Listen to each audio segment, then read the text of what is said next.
and stakeholders of the community, just discussing the contributions and how they felt about what the work that ACT Foundation is doing with Neuro Nigeria. We also had time to take a tour of demonstration plots where technical trainings on climate smart practices are delivered to farmers. So the ACT Foundation team was able to see firsthand how these technical trainings are delivered and how the demonstration plots look like. The farmers also brought out proceeds from especially the horticulture activity that is being carried out with women and told them how these particular vegetables, tomatoes, and other items are contributing to their household income greatly. They also saw the machines, a practical demonstration of how some of the machines that were purchased through the ACT Foundation grants are being utilized by the community. One of the key ones that was showcased during the visit is the oil pressing machine. And the oil press machine is majorly used for the processing of granules in the community, which is done by women, and into various components as part of their value addition activity, and how this some of the women shared their stories of how this particular processing machine has changed the cost of how they see their livelihood from the period where they sell like 6 to 9 kgs of granite a week and process them through tedious labor, tedious, a lot of time spent, to a period whereby they are able to process up to 50 kg in a week. This is a major game changer for them and has increased their income and has helped them to see their livelihood differently. One critical component of Nuru Nigeria's intervention is the financial inclusion, ensuring that farmers have access to safe, secure, and affordable financial services. And with the coming of Access Bank alongside ACT Foundation, Access Bank was able to speak to farmers about how they could be able to access credit facility and how they will be able to facilitate them in a way that the farmers are able to not even bring collateral, they're able to utilize their group and cluster producer economic group in accessing this. So the group is going to be an insurance for them to be able to access this loan. Also, Access Bank was able to showcase some of the renewable energy facilities that they have. And this is very important, especially in Minchika local government, for a community that has been off-grid for the last 10 to 11 years now. Since the birth of the insurgents, they've been off-grid. So seeing solar facility that will be paid on an instrumental basis was very good for the community. To cap it all, I will say it was a learning visit, and it was a very fruitful visit to see firsthand the impact of the work that you've done over the years in rural communities that have been affected by insurgents, which has been escalated also by climate change and the economic shocks that they faced during the COVID-19 pandemic. Thank you. So Nuru Nigeria's relationship with ACT Foundation has been a mutually benefiting relationship. I will say our engagement with ACT Foundation is one gift that keeps giving over time. From a discussion over a table to in a conference room during a school forum event to gaining technical and funding support from them, the relationship has been like, the system of guaranteeing for ACT Foundation, it's different, it's unique. There is a lot of capacity development involved in it. You will have some people who are volunteering to be your mentors and then have discussion one-on-one to discuss with them. There is a forum where all the leaders of the organizations that benefit from ACT Foundation are able to connect. In those forums, you will know that you are not alone as a social change leader. You are able to be vulnerable. You are able to be authentic. You're able to ask difficult questions. You're able to, your position becomes no longer lonely, you know. Another thing that ACT Foundation for us was unique is also the ability to quickly adapt because their grant is flexible. It's like, we are here with you. I will call ACT Foundation a mission partner. I think that's the best word to describe them. But with changing circumstances, you easily just go back to them and say, oh, this is changing and this is what is happening. This is how we could mitigate this. If they have recommendations, they share with you, and then you change. It is not very restricted like conventional funding. I will say the ACT Foundation partnership has really helped Nuru Nigeria to grow its impact over the years. We've been having, like, for example, ACT Foundation is one of the first donors that Nuru Nigeria has worked with. And at the times when other donors are coming in and when Nuru Nigeria is securing other funding, we have to go back to ACT Foundation for letters of recommendation, letters of that will show capacity of Nuru Nigeria, and that way we are able to win over other donors. Over the years, especially I will remember during the time of COVID, you know, that the world shut down completely. It was ACT Foundation as a donor that we had to go to and say, we cannot no longer use the conventional physical training methods as we have agreed on our grant agreement. We will have to switch to a digital platform like video training sessions for farmers, like getting projectors and projector screens and generators to support those trainings. ACT Foundation willingly paid for this activity without question, and that way farmers are able to benefit. There are also other engagements that we've had with them, whereby we will say, okay, this particular community, we understand that based on the cultural setting of those communities, there are some activities that we cannot be able to engage with this community. However, we want to remodel this activity to be activities that the women can carry out indoors.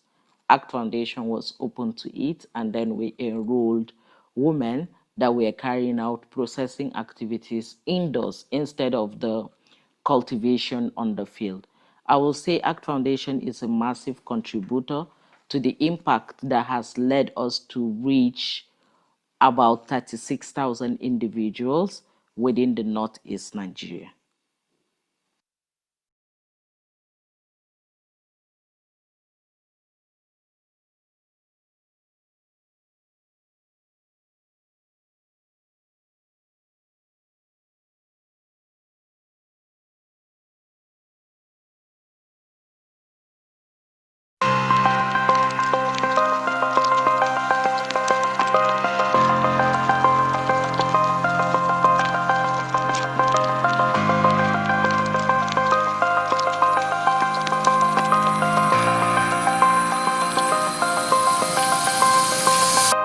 After a rigorous and thorough review process, we are excited to present to you our 10 finalists who are leveraging technology and digital tools to drive social change in their communities.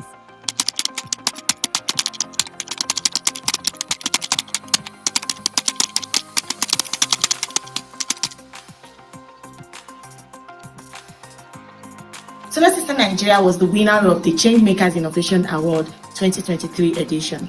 Through this award, we're able to recruit, train, and support 50 women in 10 communities across Taraba, Benue, and Nasarawa states. The women entrepreneurs we recruited through their businesses have enabled energy access to more than 8,000 beneficiaries, and this impact is amazing because what this means is more than 8,000 persons across these states now have access to clean and affordable energy. In Malawi, Cubics Robotics trained 80 beneficiaries, including 30 women and 50 students, converting plastic waste into educational radio kits using 3D printing technology. Goal 3 deployed the Impala patient monitoring system in Yamata, Rwanda, training over a dozen nurses and doctors and currently monitoring over 20 patients in a bid to improve neonatal care. And through our partnership with Ishq Toleram, we provided institutional support to Ecobata Company. My name is Chisomo Tezi Kantema from Malawi. I am a co-founder for Cubics Robotics. So Cubics Robotics is the digital manufacturing startup in Malawi. We are developing 3D printers, CNC machines, and razor cutters. With the ACT Foundation, we had an amazing project called 3D Print Your Plastic Waste. In 3D Print Plastic Waste, we are working with the women from Kacheri and Moon River, who are our primary waste collectors. So they collect plastic waste bring it into our facility. In our facility, we process this plastic waste into 3D printing filament, then we build FM radios. Our relationship with ACT Foundation has been truly amazing, and it has been an interesting journey. ACT Foundation has supported us with the financial and most importantly with the education. We say thank you, ACT Foundation. Thank you, the ACT Foundation team. Thank you, the team at Veraki. Your support has been truly amazing. Together with the ACT Foundation, we did a project where we implemented our Impala system, a smart monitoring system for neonates and children to help healthcare workers make better decisions on when and how to treat their patients. And together with this implementation, we also did an assessment in the hospital on the situation of the hospital. We trained all of the healthcare workers both on emergency and critical care preparedness, on the Impala system, and we installed and implemented these systems. And we're very grateful for the ACT Foundation for enabling us to execute this project.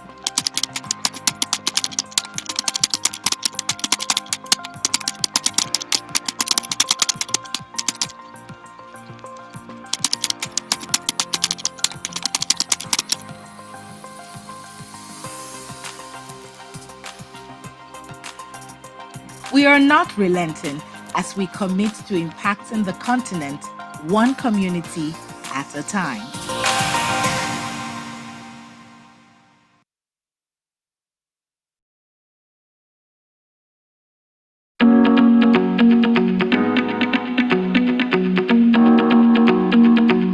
The LBS Sustainability Center, it's a knowledge hub of the Lagos Business School, Pan-Atlantic University.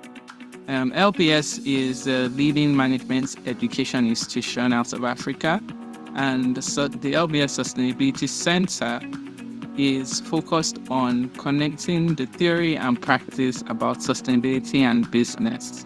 So we serve a range of stakeholders, particularly leaders of corporate organizations, leaders and promoters of non-profit and development institutions, and also public sector leaders that drive development-focused policies and market-creating engagement.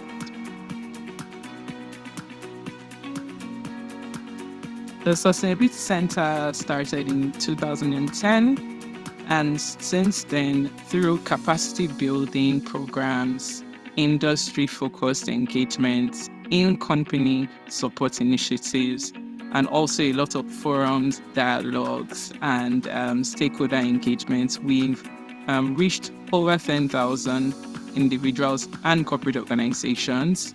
Our impact has been felt particularly in driving adoption of sustainability practices in established industry, and also supporting the innovations and integration of new companies and ventures and enterprises in the circular economy, in approaches to CSR, social impact work, and so on and so forth. My name is Anthony Tweddon. I manage the Leadership Program for Sustainable Waste Management at the Sustainability Center. When we first started, the concept sustainability or circular economy was a vague one for many of our participants. And so what we decided to do was to see how we can partner with stakeholders to be able to break down this concept to them and look for relevant examples in our locality to see how they can understand better what that word means. the leadership program for sustainable waste management has been going on for over 4 years now. And this would not have been possible if ACT Foundation was not there. And so I would like to say a very big thank you to ACT Foundation for the opportunity to collaborate and to see how we can engage wastepreneurs out there that are trying to make meaningful change in the society, trying to make impact in our society by making sure that our environments are clean and making sure that that concept of circular economy is being practiced in order to eradicate waste in our locality. Through the support of ACT Foundation, we have been able to expand our stream of work and impact on the circular economy initiatives at the center. ACT Foundation, since 2019, has supported our leadership program for sustainable waste management, which has been very, very key in building a pipeline of managers, entrepreneurs, and pioneers who are driving businesses in the waste management sector, leading circular economy innovation and changes for existing ventures in that sector and newer businesses. We've seen over 150 young people go through this program and go on to scale existing sustainable waste management initiatives within businesses and also create new ventures and enterprises, creating jobs, recovering waste materials from the environment, and driving sustainability leadership, particularly in Abuja, in Lagos, in Oyo State, in other regions across Nigeria.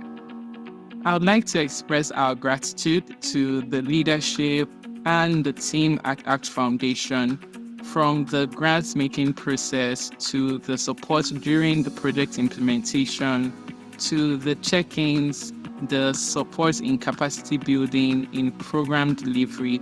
ACT Foundation has been a great partner with our work in the circular economy space. We look forward to creating even more impact and creating more solutions on the thematic areas of leadership and environmental stewardship. Thank you.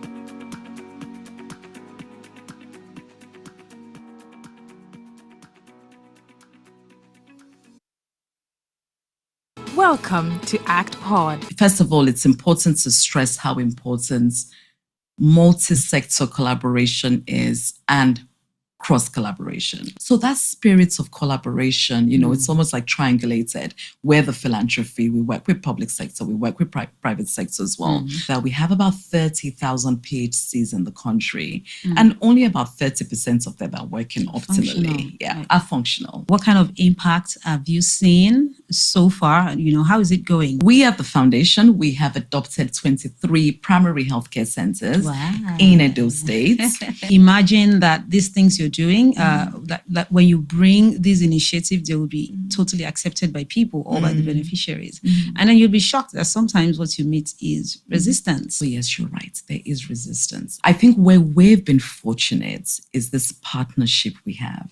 So we're not going to tell them what to do and say, no, this is how you're going to do it and we're going to pay for it. No, you're co-creating. It's right? literally co-create. The show is proudly powered by Aspire Coronation Trust Foundation. Let's begin the change. Hello, my name is Amy Gaman and I'm the Managing Director for Nuru Nigeria. On 29th of August 2024, the Aspire Coronation Trust Foundation visited Adamawa State alongside Access Bank delegation to come and see the great work they have contributed to over the last 4 to 5 years.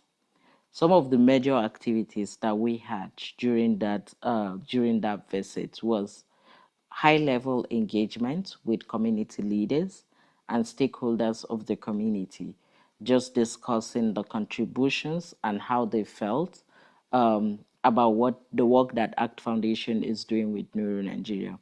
We also had time to take a tour of demonstration plots where technical trainings on climate smart practices are delivered to farmers. So the ACT Foundation team was able to see firsthand how these technical trainings are delivered and how the demonstration plots look like. The farmers also brought out proceeds from especially the horticulture activity that is being carried out with women and told them how these particular vegetables, tomatoes, and other items are contributing to their household income greatly. They also saw the machines, a practical demonstration of how some of the machines that were purchased through the ACT Foundation grants are being utilized by the community. One of the key ones that was showcased during the visit is the oil pressing machine.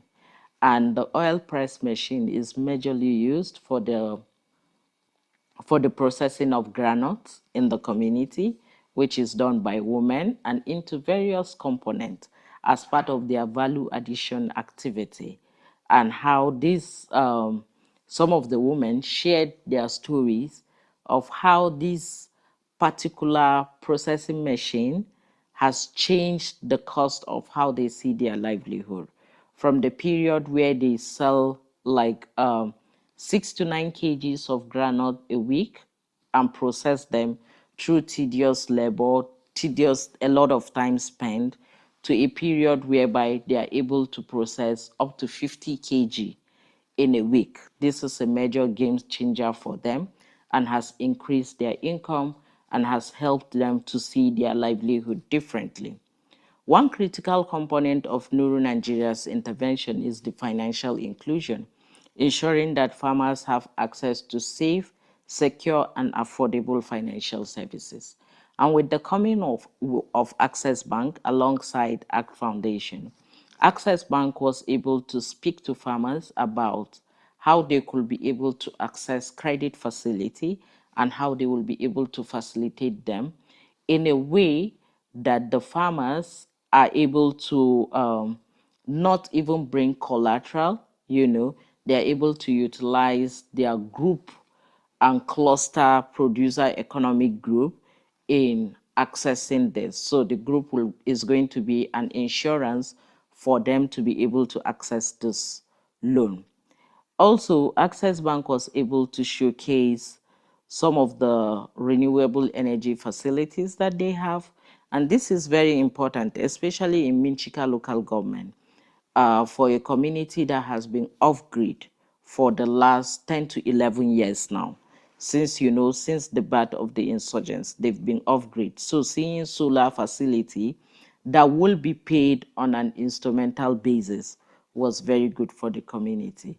To cap it all, I will say it was a learning visit, and it was a very fruitful visit to see firsthand the impact of the work that you've done over the years in rural communities that have been affected by insurgents, which has been escalated also by climate change and the economic shocks that they faced during the COVID-19 pandemic. Thank you.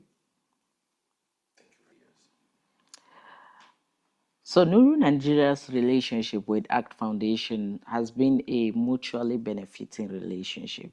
I will say our engagement with ACT Foundation is one gift that keeps giving over time. From a discussion over a table to in a conference room during a school forum event to gaining technical and funding support from them, the relationship has been like, the system of guaranteeing for ACT Foundation, it's different, it's unique. There is a lot of capacity development involved in it. You will have some people who are volunteering to be your mentors and then have discussion one-on-one to discuss with them. There is a forum where all the leaders of the organizations that benefit from ACT Foundation are able to connect. In those forums, you will know that you are not alone as a social change leader. You are able to be vulnerable, you are able to be authentic, you're able to ask difficult questions, you're able to, your position becomes no longer lonely. Another thing that ACT Foundation for us was unique is also the ability to quickly adapt because their grant is flexible. It's like, we are here with you. I will call ACT Foundation a mission partner.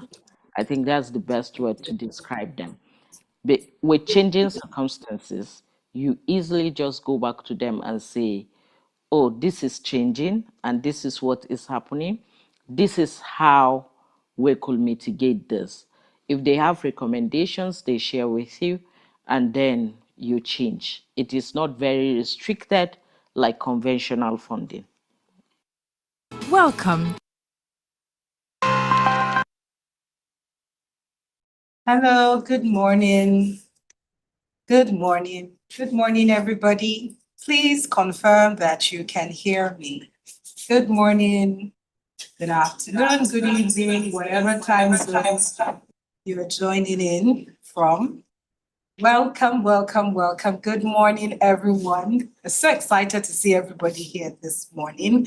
My name is Omoye Oriagan, and I will be your compare for today. And I am looking forward to today's edition of our Breakfast Dialogue, brought to you by ACT Foundation, Aspire Coronation Trust Foundation. This is our 9th edition. We've been going for about 8 years now, but this is our 9th edition, and every dialogue has been a hit. And it has been from one transformational conversation to another. And this year promises to be even better, even better. So I'm here just excited to welcome every single person who's here joining in. Our theme for this year is Innovate, Advocate, Lead the future of Africa. We will be sparking meaningful conversations around innovation, leadership, and the ways that we can drive sustainable growth and build the future of the Africa that we so desire. So I welcome you. I can see a number of us already introducing ourselves, talking about where we're joining from. Please keep that energy. We love it. Just continue to introduce yourself, because there's going to be a lot of networking here. You get to meet people that you would work with on whatever transformational project that you would seek to as you go on ahead. So we welcome you. You are most welcome. On behalf of the management and the board of ACT Foundation, I welcome you to this gathering, to this dialogue. Please, I want to encourage you to be active, because today there's going to be a lot of learning. Have your notepad ready, your pen, and get ready to write all of the ideas that you'll be getting from today's meeting. I'm here as your compare. You'll be seeing me a whole lot, but for now, let me just leave the scene a bit. And I will be welcoming our board member, and that's in person of Mr. Amechi Okobi. He will be delivering a welcome address. I will be welcoming now to take on the virtual mic and the virtual stage to give us the welcome address. It's over to you, Mr. Amechi Okobi. Thank you. Please put your virtual hands together as we welcome him. You're welcome, sir.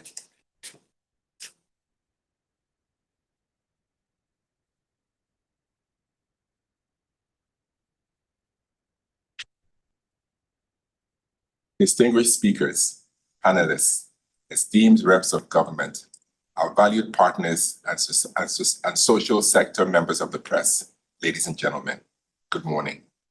It's an honor to welcome you to the 9th edition of the ACT Foundation Breakfast Dialogue. Every year, this room fills with familiar faces and fresh minds, people who still believe that Africa's best years are not behind us, but ahead of us. Since inception, ACT Foundation has remained committed to one vision: to enable sustainable impact across Africa by addressing our continent's toughest challenges. In 8 years, we have grown, stumbled, learned, and risen again, always driven by one conviction: that development is not a dream, it's a daily decision. This year's theme, Innovation, Advocate, Lead, the future of Africa, could not be more timely. It challenges us not just to discuss what's possible, but to reimagine what's next. Because the future will not wait for Africa to catch up. We must create it. I often tell young leaders, 2 lessons I've learned the hard way in my journey. The first is that innovation is not always about technology. Sometimes it's the courage to ask the hard questions that everyone avoids. The second lesson is that leadership will test your convictions before it rewards your vision. Every meaningful cause will come with seasons of doubt, when resources are scarce, support is thin, and the applause disappears. In those moments, your integrity must lead when inspiration fails you. ACT Foundation was built on that principle, to advocate where others stay silent, to collaborate where others compete, and to lead with integrity, even when it costs a little more. Through over several partnerships across the continent, we have seen the power of what happens when vision meets perseverance. We have witnessed communities transformed, entrepreneurs empowered, and young people daring to dream again. So, as we begin today's dialogue, I urge every voice to think differently, speak boldly, and collaborate intentionally. That's how we secure the future of Africa, not by predicting it, but by actually creating it together. Thank you very much, and I wish you all a fruitful deliberation. Thank you.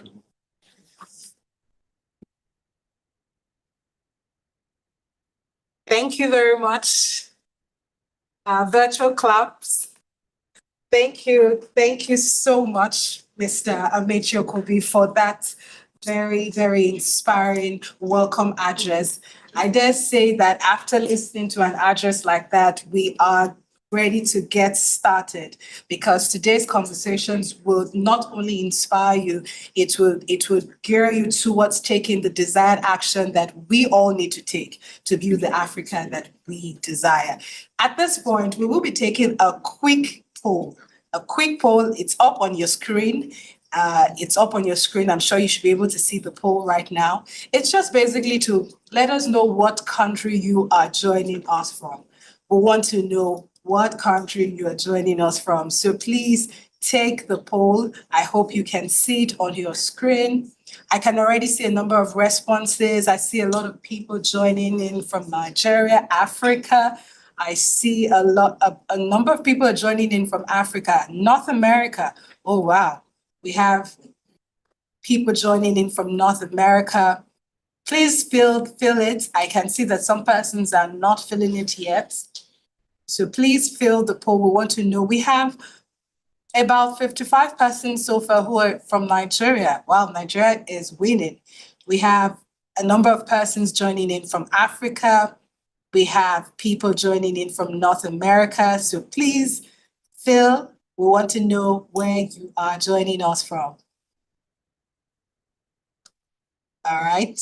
If you are experiencing any challenges, you could just put it in the comment section so that our technical persons can identify it. All right. Please, we need more people to fill, more people. Okay. A number of persons, and is it that you can see it? If you can't see it, please let us know. And then we have the second question. So we have a few persons joining from Europe, which is beautiful. Thank you for joining. The second question is, which of the following best describes your organization? So I see we have people who are working with a private organization, a few persons working with government. Non-profit organization is winning. Wow, that's great.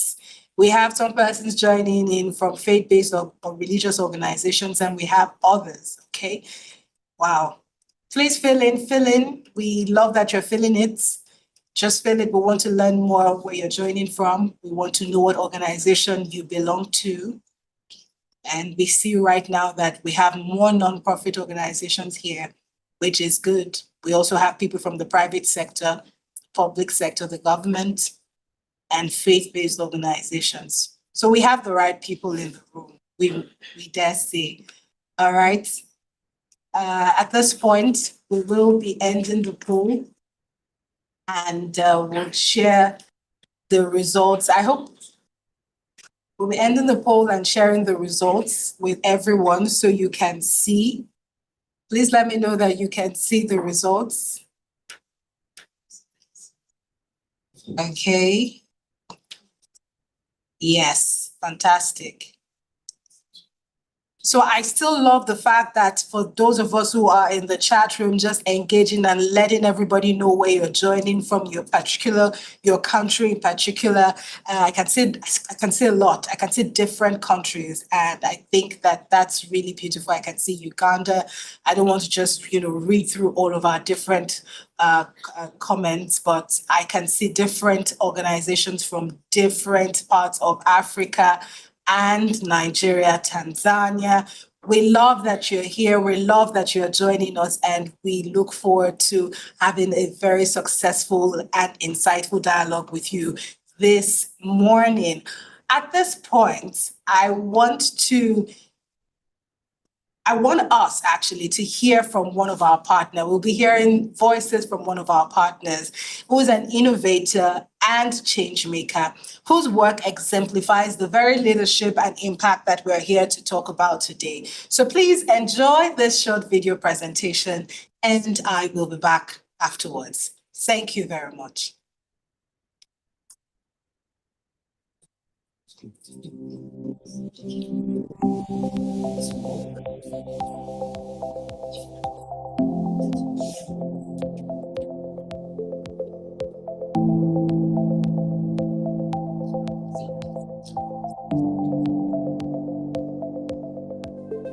The Time to Screen program started in 2017, and since then, ACT Foundation has given us a multi-year grant that has enabled us to screen 32,000 women for breast and cervical cancer at no cost to the women across 100 communities. And really the why behind that is because in Nigeria, more than 120,000 new cancer cases are diagnosed, 40% of which are preventable cancers like cervical cancer, which occurs in women.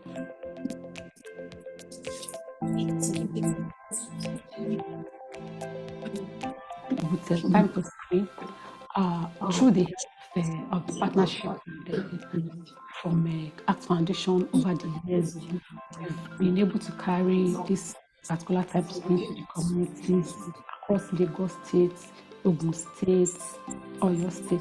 So the women will come to the venue, to the location. So what we do as nurses, the first thing is to gather them and help educate them on the particular programs we are bringing to them, so that they will be able to accept what we bring and be willing to go along with whatever we offer them. One day I was going out, so I saw a poster of Shebeki Breast Health Friday. So I just said, let me just go for it and check what is going on. I'm a bit scared. And about this cancer issue, I was saying, I don't really have a cancer now. How am I going to go about this kind of a... They just said it's something that you need to check yourself. I know you don't really have, but you need to check yourself and know whether you have or not. I'm saying I don't have, God forbid, I will never have, but since I see people around doing it, I'm no different from this. I have to do it also. We did have different receptions from all the different stakeholders we engaged with. So first starting with the women, their first thoughts of breast cancer screening immediately when they see it, when they see our posters, or when we go for community sensitization, they have this care about breast cancer, and the first thing we meet is, oh, God forbid, I don't have cancer. And it's just few of them that have an idea of what the screening entails, and they are quickly glad to receive it and say, oh, where are you doing it? Can we come? What day? And they ask for all those details. And for those that have that scare of cancer, we do give them more education about it and share our videos with them so that they can see that it's not something bad, but it's something actually good for them. And that's for the women. For the healthcare professionals that we did reach out to, because going to the healthcare professionals, community healthcare workers, doctors and nurses working in primary healthcare centers, they were very receptive to it. They were even glad for the trainings we conducted. They were glad to take the trainings, and we did saw a significant increase in the knowledge gained before and after the training. I received counseling from the nurse, from the BHF nurse, and about health generally, how to take care of yourself, your breast, this, what to do and what not to do. Sort of like remind me that okay about our bra, because for someone like me, I used to wear my bra if I want to sleep, or it's sort of like a reminder.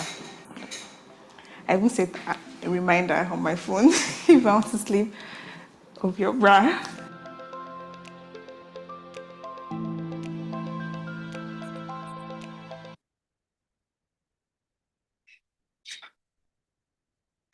Okay, thank you so much for watching that. That was just a snippet of one of our grantees at ACT Foundation, an innovator, a change maker who's been working in this sector for a while now. Thank you for watching. It is now time to get into the main matter, the meat of why we're here. And I will at this point rather be introducing you to our keynote address and welcoming our keynote speaker. Our keynote speaker is Mr. Fred Swanika, and he will be speaking to us on the keynote address themed Redefining Power, Africa's Youth Leading the New Social Contract. I will repeat, Redefining Power, Africa's Youth Leading the New Social Contract. Let me at this point say that we have a brochure and that you can go to our website. I believe the link has been dropped in the comment section. So you could just click, it will take you to downloading the brochure, and then you can access everything about today's meeting, every single information you will find there. So just click the link and download it.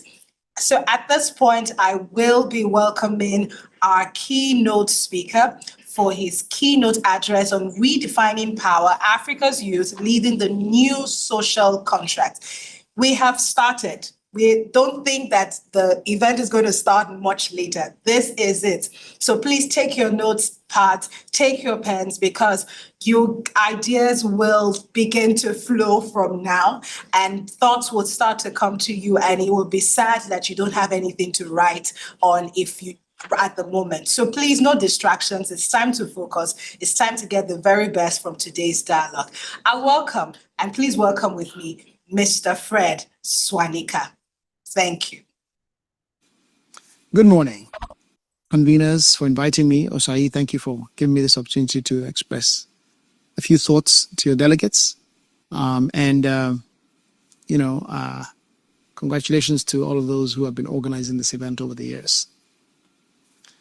I was asked to talk about redefining power, Africa's youth leading a new social contract.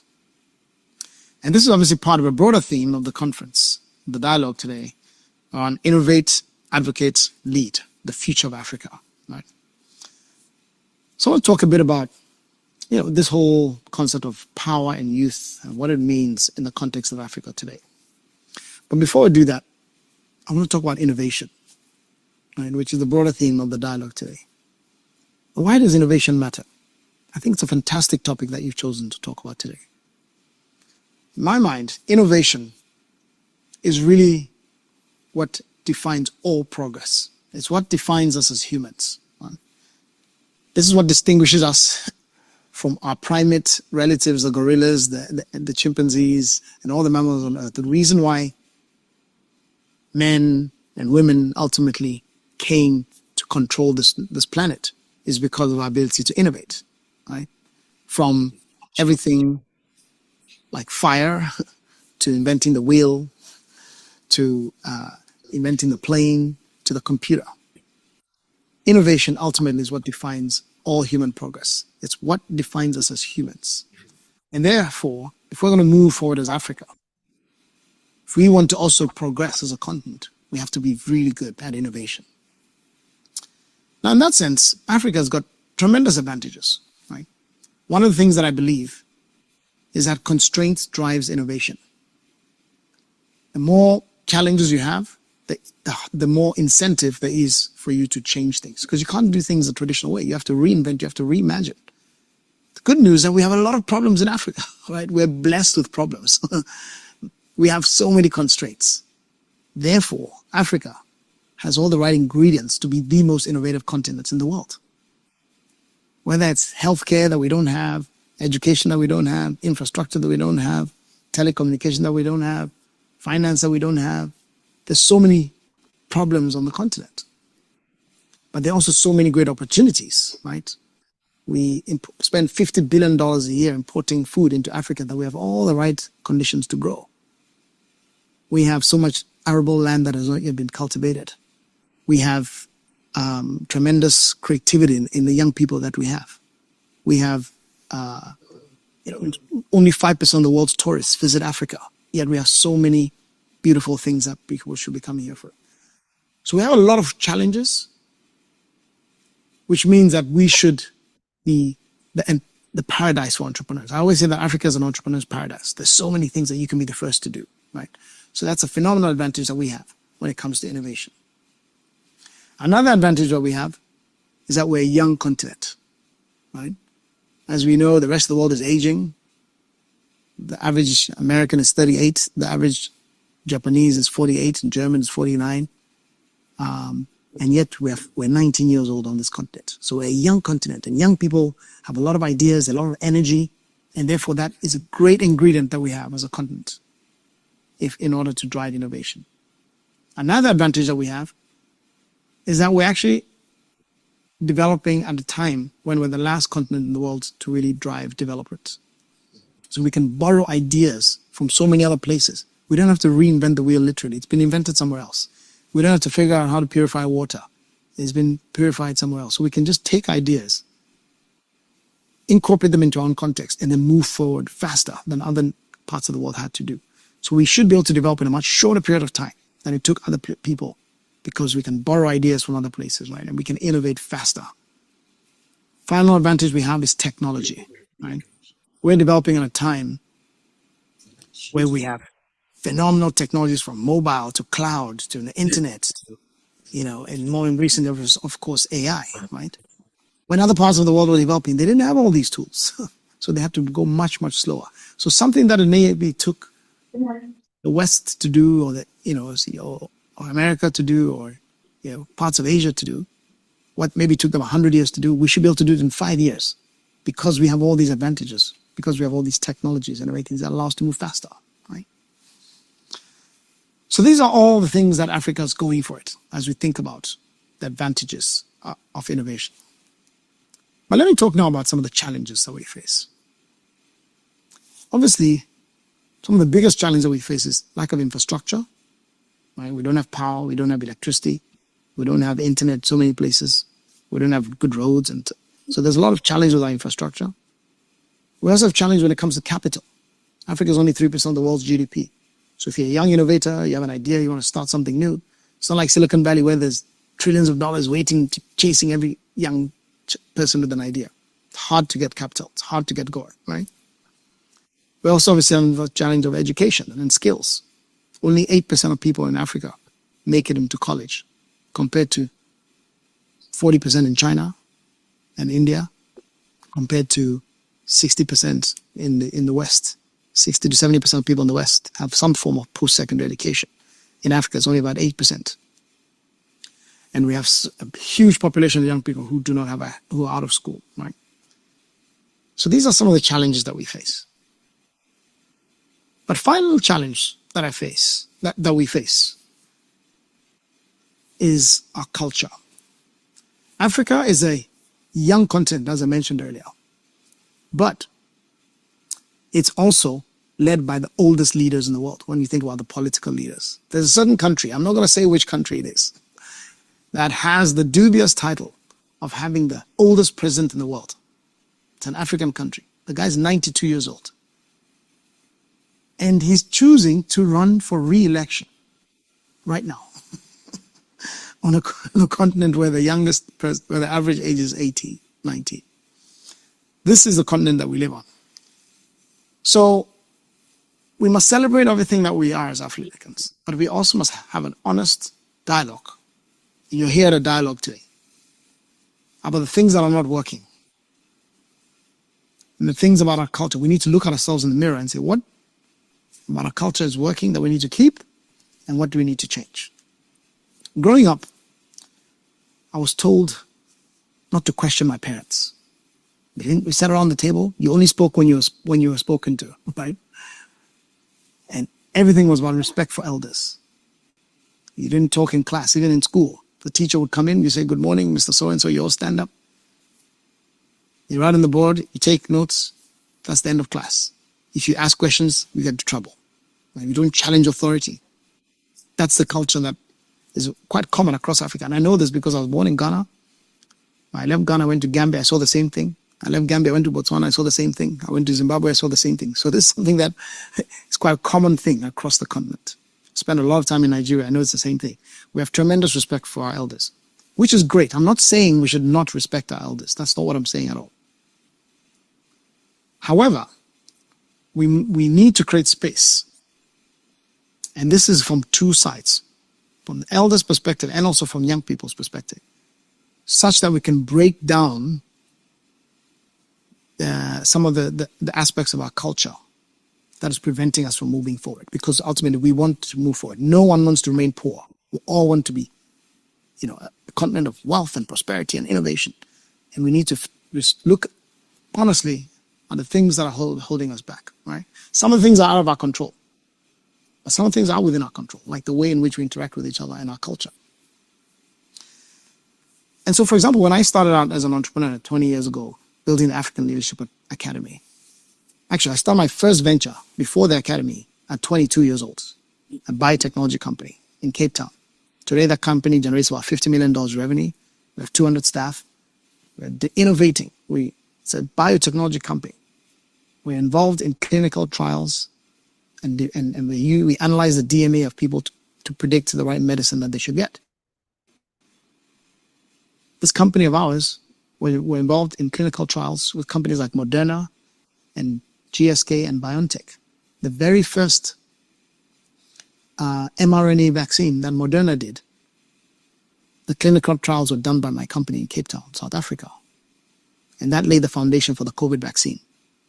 A global innovation that our engineers in South Africa, our scientists in South Africa helped to bring to life. That's what innovation is. We need more of that progress. So that was my first venture. I was 22 years old. And then went to business school. And at the age of 25, I wanted to start the African Leadership Academy. But I was young, right? So one of the things I did? I didn't put my picture on the website.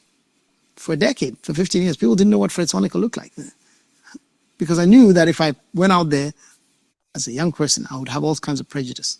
I had to surround myself with all kinds of gray-haired people just to allow us to great progress, right? This doesn't happen in Silicon Valley. Young people are given billions of dollars to get going. That's why all that innovation, that's why Apple and Google and stuff. Apple comes out and Steve Jobs was 19 when he started Apple. Bill Gates was 18 when he started. Mark Zuckerberg was 18. So we've got the same young people in Africa, but we're not giving them that opportunity, right, to truly shine. I remember growing up, when someone came to my house and they were a doctor or a lawyer or an engineer, my parents would say, "Don't follow that person's footsteps. They're kind of shady," right? So as parents, we need to change that. We need to encourage young people to become entrepreneurs. It's not just about being a doctor, a lawyer, and engineer, right? Today, when people meet me and they say, "Oh, you're the guy who started ALA and ALU and ALX, and you built all these ventures." I've launched 8 ventures in the last 20 years, raised hundreds of millions of dollars. Last year, we have 36 campuses across Africa. We educated 700,000 people across Africa. We're developing technology talent, artificial intelligence, data scientists. I now started a company called Sand Technologies, and we're using some of this African talent to build AI solutions for companies all around the world. Our artificial intelligence, for example, manages the water supply in the city of London. And we're doing things in the US. We're working for 8 of the biggest telecommunications companies in the world, building artificial intelligence for them with African talent.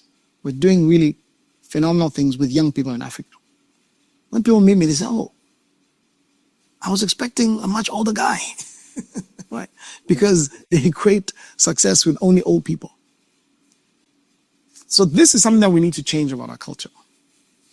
But guess what?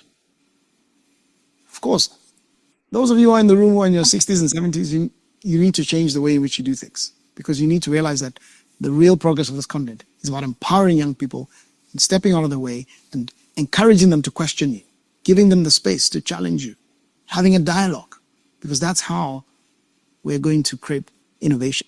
You cannot create innovation in a culture that doesn't allow you to question, because questioning and experimentation and risk-taking is what leads to innovation. So those of you who have power today need to create space to enable young people to speak up.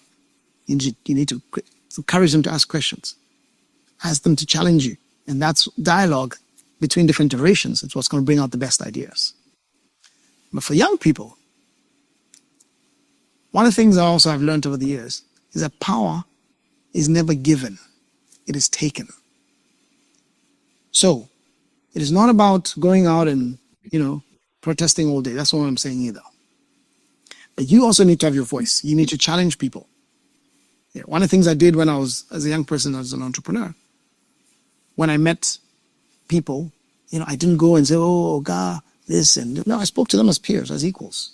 I called them by their first name because I wanted to say, look, I've got ideas as well. We need to build a culture where ideas are as important as age. Right? The ideas are given the same respect as age, right? And that's what's going to allow us to move forward. We're seeing young people rising up and taking the power that they deserve. And it's also a warning to those who are in power that if you do not share the power, if you do not encourage and give opportunities to young people, then your days are numbered. Let's look at what happened just recently in Madagascar. Gen Z, they're the ones who led all the protests and uprising. The president had to flee the country. Look at what happened in Kenya over the last couple of years. Young people, again, the ones who are rising up against President Ruto because he didn't deliver on the promises he made to them. Botswana, the government there, 40 years of power. Was it maybe in 60 years? They won every election. And guess what? They didn't deliver on their promises. Young people kicked them out. They went from being number 1 to number 4 in government. So this excites me because young people are now realizing that they actually have a voice. There's no reason why youth parties in Africa should not be in power, because we make up 60 to 7% of the electorate. So why then do we continue to allow 90-year-olds to run the continent?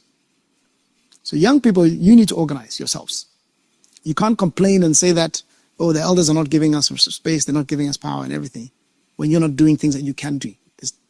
With social media and all these things, you can form your own parties, you can form your own ventures, you can rise up and you can challenge. But do it respectfully. Have dialogue, right? And let's keep the best parts of African culture. Let's, use the words that we need to use to show that we respect people.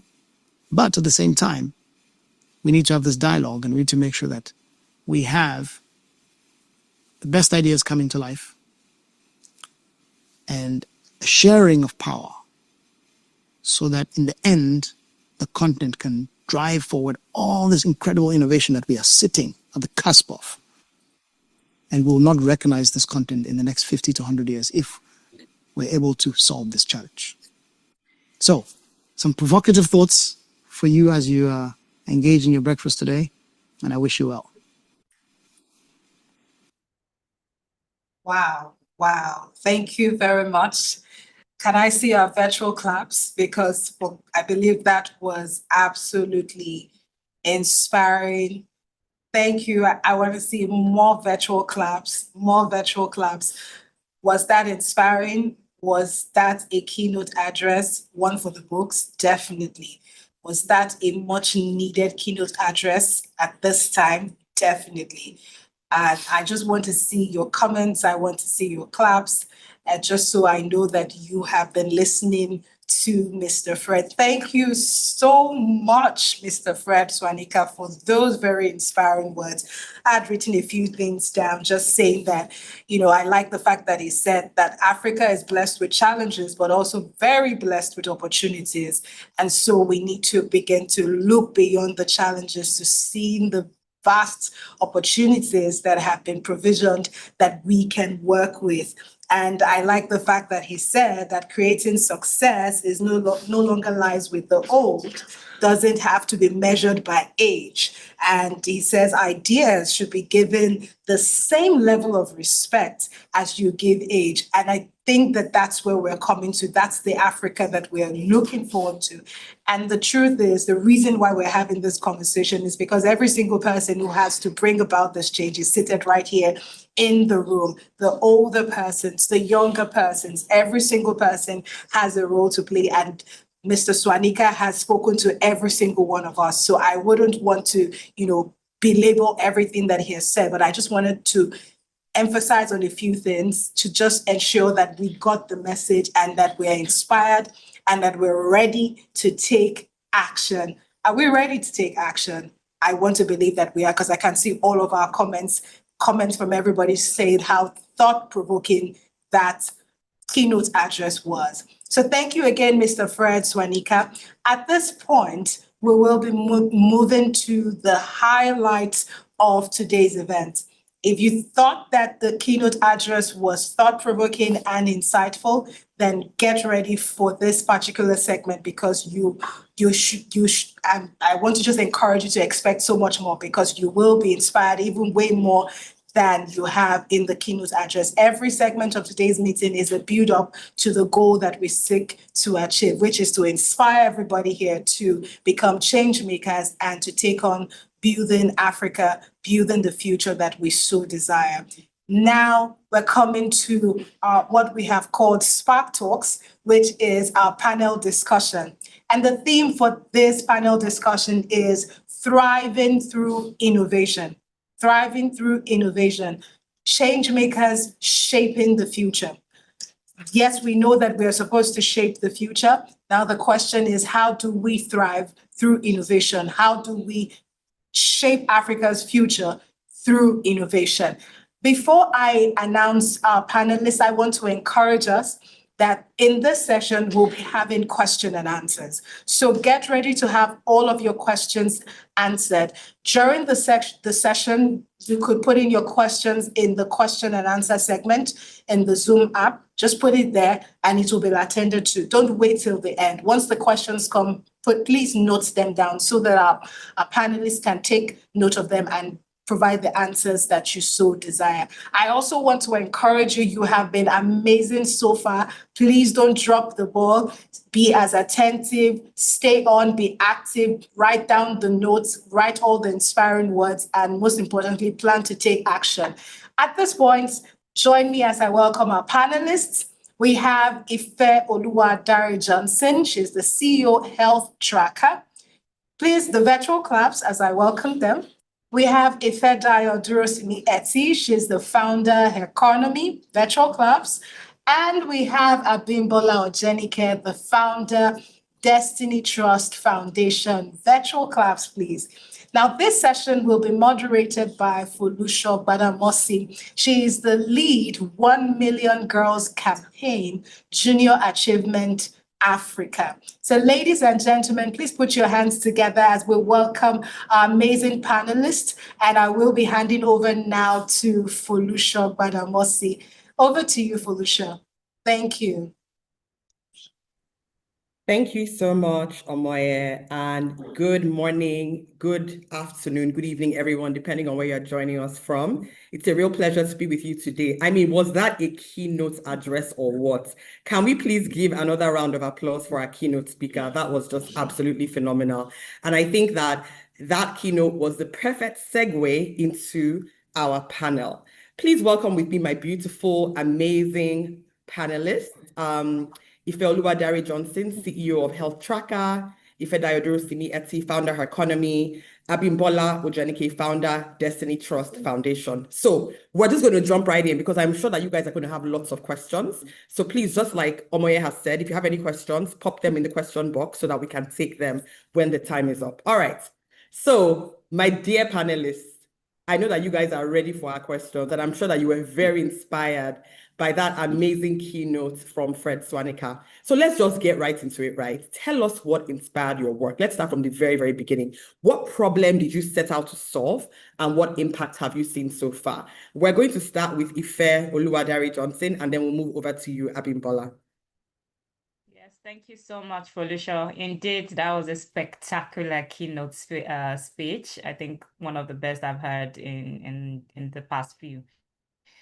So as you mentioned, I started Health Tracker about 5 years ago now, and it was actually out of a personal tragedy. So for context, my background has always been in product management, in tech companies, and I thought, oh, my path was going to be build your career. Maybe one of these days, if you're lucky enough, they hire you to come on as a C-suite level executive at a large organization. That was the dream.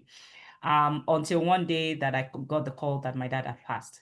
And that was when, for me, everything changed. I remember, clearly that it was during the pandemic in 2020 that, we were all at home. So I was grieving. And that was when it occurred to me, because what I thought was, I was going to write this think piece about, what's happening with prevention in Nigeria.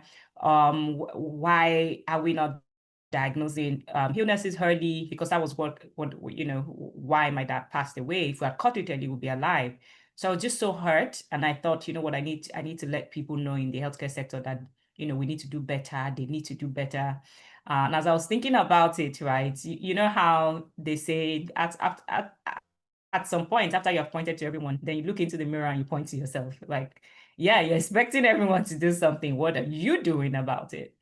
And then it occurred to me that, what, my background in product, my background in go-to-market, my background in building digital platforms could actually be a way to solve for this, or at least take a stab at it, to make an attempt to even try. And that was what bettered the idea of Health Tracker as a way to drive access to early diagnosis. I thought it was important that we do not continue to pretend like, we're immortal and, we don't need a doctor, or I just need to take my anti-malaria drugs when I need it. We need to know at each point how our bodies are doing, what your numbers are, so that you can prevent anything serious in the future. So that was my story of how Health Tracker started. So we basically started offering at-home lab testing at that time, and now we've expanded into having our own labs where you can now walk in. People order basic lab tests, basic checkup services. Even more than that, we now offer self-sampling kits, HPV testing from the comfort of your home for cervical cancer. Beyond that, and that's what happens once you start an idea, you keep working on it, you begin to expand that, you begin to find more problems, and you add on to that to solve for it. We started to work on women's health as well. We really believe there's a huge gap in women's health. So I'm going to stop there, but it was a personal tragedy that actually led me to this path. Wow, thank you so much for sharing that story. We condole with you about the personal tragedy, but I love how you were able to turn that into a great solution that is now helping other people. Thank you so much for sharing that with us. Abimbola, over to you. Thank you. Good morning, everyone. So we are addressing the problem of access to education for Nigeria's most vulnerable children. It's now over 20 years ago. I was a student in the University of Ibadan. I was going off campus to use the cyber cafe as it used to be there when we didn't have access to the internet on our devices. And I saw a young girl leading her blind mother around, and there was a fight between them. She was crying to go to school, saying that mother had deceived her for many school years, promising her that she would go to school. But she never really went. She was never enrolled in school. So I looked at the situation. Many people were around trying to help in ways that they could, contributing money, promising her that she would go to school. But I saw a problem there. And it is that for children in her category, there is no way they can have access to school. The reason is that the social conditions around them, the economic condition around them, actually makes it impossible for them to stay in school and to go through school. Because the mother, one way or the other, needs to have a means of livelihood to take care of her. She's not able to do that, and that's why they're on the streets begging. So I started thinking, how can we plan education or indeed transform education for this category of children, those who are surrounded by social and economic conditions that actually make learning impossible. And the Destiny Trust did not start at that time because I was still a student. I was thinking that maybe at a later time in life, after making some money, then I'll be in a good position to be able to start a project that provides holistic support to children in this category. I started working as a lawyer in Lagos several years after, and I saw different versions of the same problem. Kids who follow you in traffic, washing the windscreen, asking you for money. And the thinking for me is, how do we put these people in school? If you're compassionate enough to say, okay, let's go to the nearest school. Where will the person sleep at night? Who takes care of the child? Who supports the child when the child is sick? It's a big problem. So for us, we wanted some kind of holistic framework that addresses education for children, one that ensures that while education is the focus, we wanted to ensure that education is planned in an environment where it is actually possible, where it is sustainable, beyond just being accessible. And that's how we came about the Destiny Trust. So today we talk about millions of children who are not in school. For us at the Destiny Trust, we see segments of children in that number. And our real strategy is to create solutions that address the problems of different categories of these children, starting primarily with those who are housing insecure, and also to then address problems of those who are out of school and at the same time considered to be too old to go to school, and people who live in extreme poverty. So our solutions are all around solving all of these problems around access, ensuring stability for young people to go through school. Thank you. Wow. Wow. Thank you so much for sharing that as well. It's so interesting to see how I'm sure many ideas are coming from people that are attending this, because these are people who have solved problems that they have actually experienced, and they are doing great things doing that. Thank you so much for sharing that with us. Ifedayo, last but not the least, tell us about your story as well, please. Thank you. Thank you very much, Felicia. And just hearing from Bimbo and Ife has been totally inspiring. I've always known Ife for years, and I've also known Destiny's Trust. I didn't even know who was behind it, but I know that I've also promoted it so many times on my social media. So kudos, you guys are doing really well.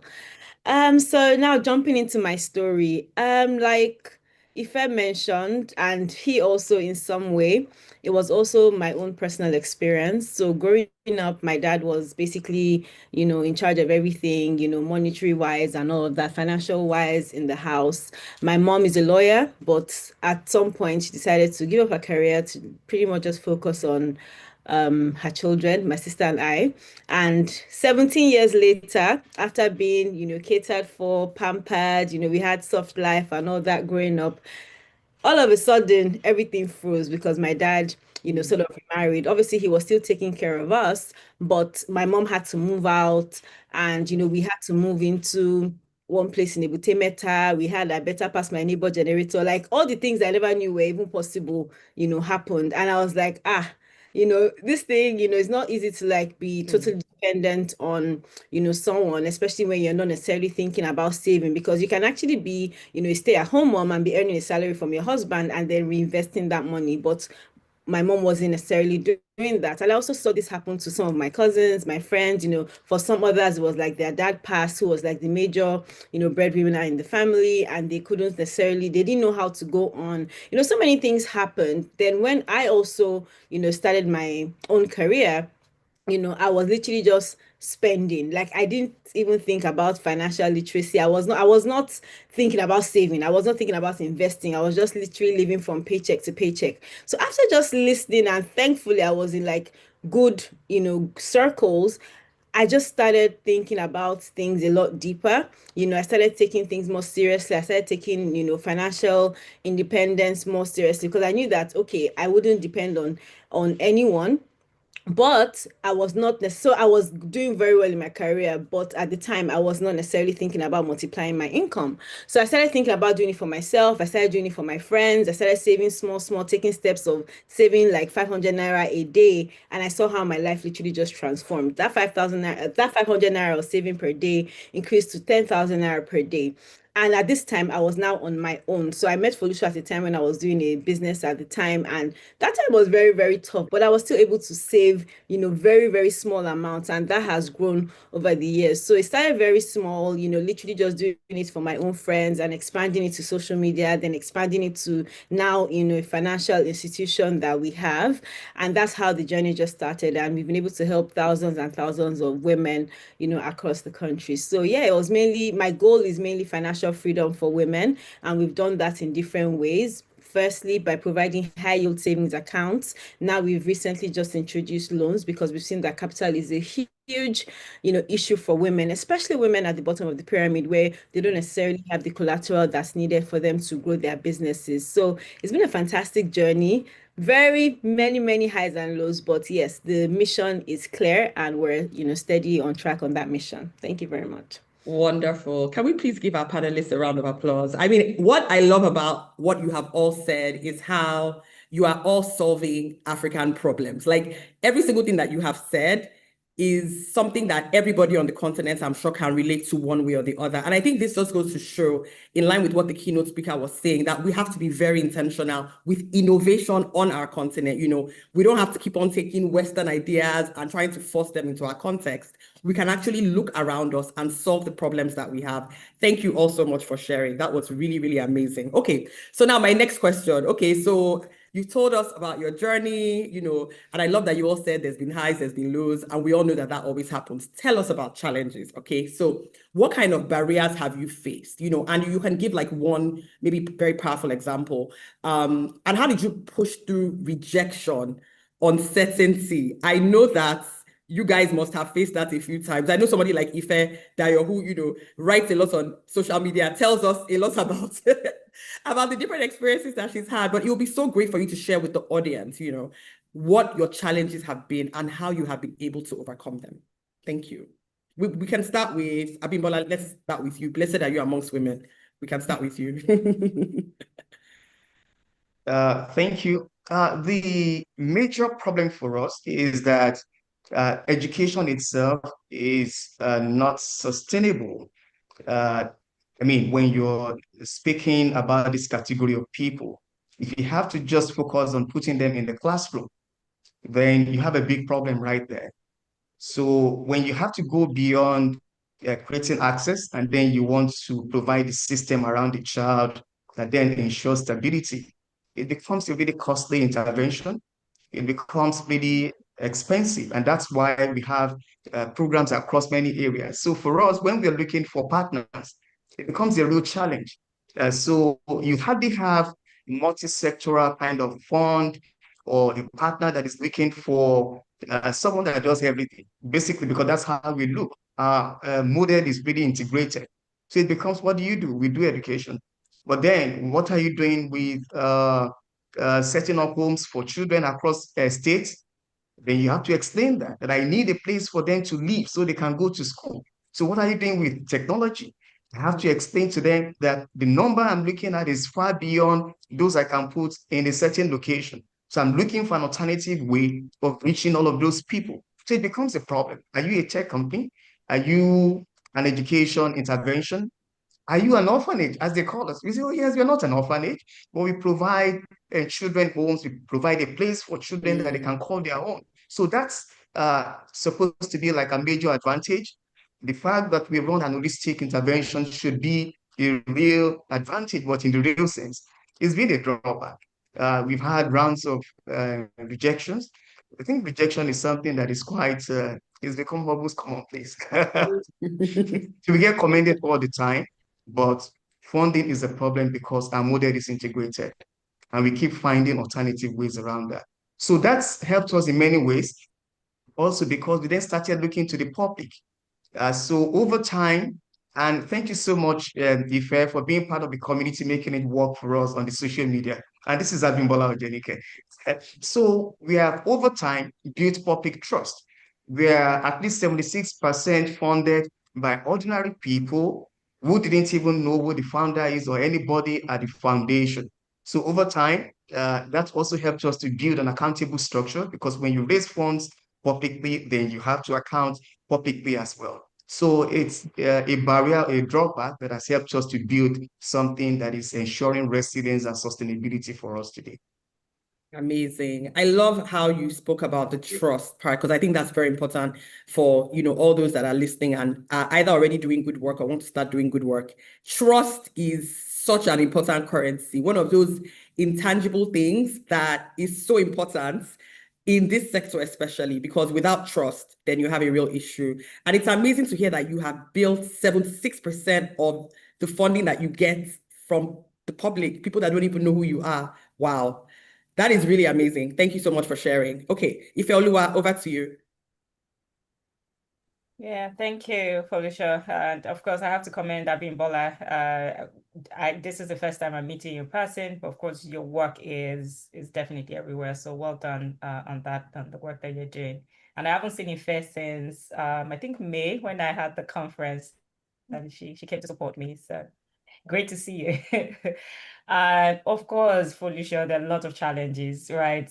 Because Abimbola has spoken about funding, I'm not going to belabor that particular point and just focus on consumer behavior. I think one of the biggest challenges and sometimes the frustration that we have in our line of work is just the cultural nuance around healthcare, right? There are different layers to it, right? Where and I don't know if it's the trust in the healthcare sector where people feel, oh my God, I don't want anybody to tell me bad news. Yeah. I would rather not know. Oh, it's not my portion, and all of that, which on one hand is a strong way to build your faith, confess positively. I believe in just speaking life and truth into your life. I also, however, I'm a strong believer in risk management. So just the same way you think about risk management in terms of everything, is the way I would, push for healthcare as risk management, to say that I want to live a long, healthy life. I want to be there for my family. I want to be alive and well when my kids are having babies, right? So what do I need to do to ensure at least increase my probability of being as healthy as possible? And I think that part of the education is what we spend a lot of our time trying to do, because we know that then informs the ability of people to be a lot more preventive in that sense. Of course, on another layer to that is the infrastructure, right? That also exists, where when you go into facilities and you don't feel taken care of, and you don't feel heard, and you feel like just a number, then it can also make, reinforce the lack of trust in the industry, as opposed to feeling like someone actually wants me, to be better. What do I need to do? If my cholesterol level is high and the doctor is saying, oh, you need to stop eating red meat, the doctor does not hate you. The doctor is actually just trying to ensure that your cholesterol levels can reduce. So I would say that health education is a huge challenge. And if you think about it, for a for-profit organization who is actually creating products and creating services in the healthcare space, then you need to spend money educating people in a way that we can receive it. And then that means your budget on marketing on that also increases. However, customers are also very price sensitive. So how do you layer that cost of educating the public on top of, healthcare services where most people are not as excited to pay for? If it is, if I want to buy a wig, if you want to buy clothes, you're excited because you can get the immediate value out of it. But for healthcare, it's a little bit more more nuanced in that sense, and the feeling can be delayed, or the feeling of gratification can be delayed. So I would say that, that most of the time can be, the challenge that we face in ensuring that people understand and people see healthcare or spending in preventive healthcare as a risk management strategy, as a smart way of living, just the same way Ife would think about risk, talk about risk management from a financial literacy point of view, and personal finance and investment point of view.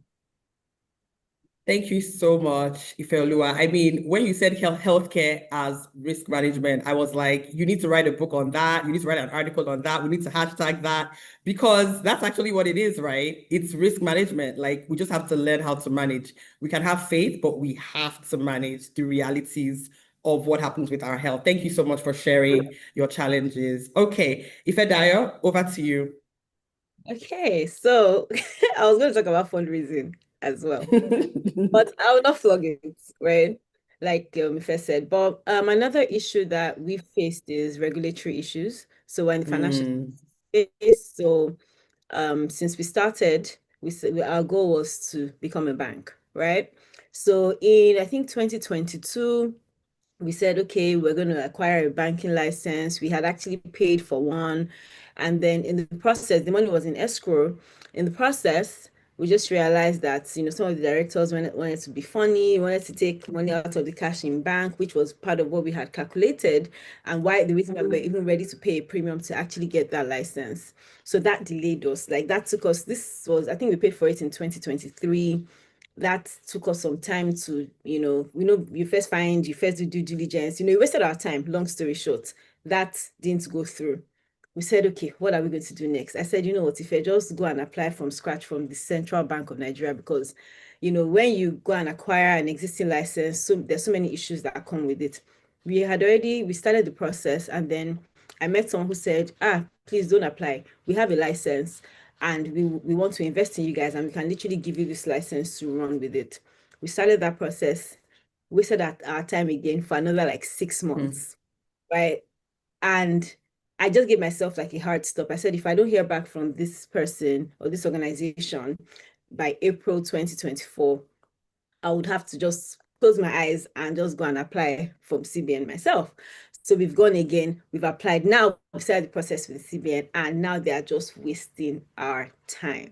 And it's just so painful. Like the journey is so long, so painful. And trust me, other people, nobody will tell you their experience. And a lot of people's experiences are actually different. Some people get theirs quicker. Some people, one is delayed. Right now, I know that they're actually not giving any licenses in the interim. So it's just delaying a lot of the things that, we have planned. And, everything in financial services is a step after the other, right? You're allowed to do certain things with the license. Like a lot of our users are asking for things like they want to be able to transfer, to their own. They want to be able to see economy when they're transferring accounts. There's so many things and increases trust and all that. So that's a challenge, a huge challenge that we're actually facing. But some of the things that we've done, we already had a cooperative license, so we're licensed to do the things that we do currently. But some of the things that we want to do when we get the license, we actually cannot do it. So it's literally just, slow us down. But some of the things that we've been able to do in the interim is to, partner with other organizations that have their license cover. So they've literally just given us like a license cover. And then we're in the process of working on like smaller licenses, like a lending license, just so that, we have the lending license and we can work with corporates, because corporates will pretty much like increase, everything from AUM to revenue and all of that. So those are some of the things that we've done in the interim to ensure that, we're able to navigate, the slowness of, regulatory issues. Another issue that, I can talk about that we've experienced is finding the right people, to work with, people that can stay the long haul, people that can stay with you in the deep, because entrepreneurship is very difficult. Today you're doing HR, tomorrow you're doing, compliance, next tomorrow you're doing, sales. So you have to have people who are dynamic, who are ready to enter the poto in literal terms with you, that will also not charge you an arm and a leg. Because at the beginning when we started, especially because of the way we fundraised, and that's why I wanted to talk about fundraising as some of the challenges that we faced. So because VC fundraising for us at the beginning was very difficult, so we went the crowdfunding route. So I'm actually building in public, so it's more difficult, especially because I'm not hidden. I'm also out there, and that people can see me, and there's a lot of scrutiny that comes with being a founder that is also out there, right? But when you take things back and you now try to get people in, because they saw that public fundraise, they're already thinking, you have money, they're charging you in dollars. And when they even come in, they're not doing the work that they're supposed to do. It's just a push and pull effect. It's very difficult. Or you find a good person, the person leaves. It's very, very human resources very difficult. Getting Gen Z to work is very, very difficult. You know, you policy, everybody, you know, come to work 3 days a week. Some people are telling you, no, I only want to do 1 day a week. You know, you're not trying to bend for this person. It's just very difficult. Human resources, working with people has also been a huge challenge, but I'm so thankful for my current team because they are literally ready to work in that poto with me. So yeah, thankfully. Awesome. Thank you guys. Thank you. I love it. Thank you. Thank you all for just sharing so passionately, you know, and really just giving us like your real live examples. Because I'm sure many of the people that are listening can relate. You know, I've seen that there's a lot of people here who are running their own enterprises, their own organizations, and I'm sure that they are connecting to so many things that you are saying. That point about koto, honestly, like that is just so apt because sometimes there's no that word to this. There's no English word. Potopoto. I don't know how we can translate it for the Africans, you know, that maybe are not Nigerians. I don't understand potopoto, but it would be so nice if we had like an African word for potopoto because honestly, sometimes you're just in the trenches and there's no other word to describe it. Thank you so much. So you've all spoken about, you know, all of these amazing things. I mean, you've even touched on, you know, having to partner with different people. I mean, but like you spoke about how you've been able to build, you know, trust, able to build funding. Ifedayo, you touched on it. I mean, you even spoke about regulation and all of that. Can we now just talk about how you guys have been able to be resilient? So I sense that there'll be many people on this call today and people that will listen to it after who are like, do you know what? I'm just going to give up because this potopoto is too much. Okay. I'm not doing it again. How have you guys continued to press on? What keeps you going? I know you have a vision. I know you have a mission. I know that you all have strong stories tied to why you even started, but not everybody is able to stay the long haul. What can you tell the people that are listening about how they just need to persevere and what has helped you continue to persevere? Let's start with Ifeoluwa. Thank you so much for that. And, you know, I always say that I don't like to refer myself as resilient and, you know, someone who does not break because there's some challenges, yeah, will break you and you just have to accept that, oh, wow, this is hard. However, one of the things, you know, I always say that entrepreneurship is also one of those things that forces you to grow up so fast. Because I mean, you just have to do it. You have to find a way to solve your problems, and half of it is problem solving, or maybe more than half actually. Where you know sometimes you're solving for someone is stealing diesel from your generator. I've literally walked into the lab before, and I found the gateman siphoning.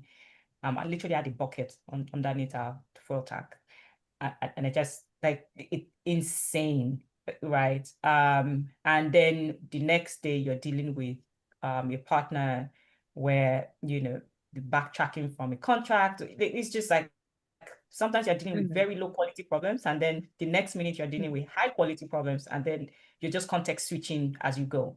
But you got to do what you got to do, right? So I would say one of the things that has helped in my own opinion is just refusing to give up and just knowing that every problem has a solution. I may not have that solution, but I must find someone who has the solution. Right. And I think that's something that has been very humbling for me as an entrepreneur, where my idea of being a founder, of being a CEO, is that you're meant to come with the answers, right? And I've realized over and over again that it's not possible for me to have all the answers, right? So I've had to find peer mentors. I've had to find people that I just go to, right? And just say, you know what, you've been in the healthcare sector for a bit. How do you solve for this? I've had to go to my competitors and make them collaborators and say, I know we've got the same things, but we have to collaborate on this. How do we do this together? Can we share facilities? Can we, just we have to do something here. And also depending on my team as well. Again, one of the things, especially in recent times where I've had to travel more, I can't be everywhere at the same time, right? So the ability or the need to trust the team and allow them figure things out, especially, low quality problems, so that I can actually be more strategic and think more about the future and think more about how to protect the organization. in a way that is sustainable and can grow. So I would say that, if I need to summarize this, I would say problem solving is not just you, it is finding people who can solve the problem. So it can be within the team, it can be outside the team, it can be, the investors that we have, it can be competitors, it can be coming up with different ideas. So for example, I think it was last year, we realized that, there's a product that we have spent so much time building, and the adoption rate wasn't as fast as we could. We wanted it to be. So I needed to diversify. And there was another, service that we'll be thinking about. So we decided to pilot it. And in this particular, for this particular service, the channel for partnership had to be a nonprofit organization, right? And we went all out. We had never done it before. We had never worked with, a core full nonprofit organization, and then had to find partners to actually guide us on how to do that. But again, it's problem solving. How do you solve problems? So, and finally, just as I said, not giving up, because sometimes that's not an option, right? Thank you. The way I think about it is that people depend on us, people who work with you, whose family depends on what we do at work, right? So it's not just me anymore. I can't walk away. It's so much more than you. It's gone beyond you. Thank you so much, Ifeoluwa. You've dropped some real gems there, and I'm sure that people are taking notes.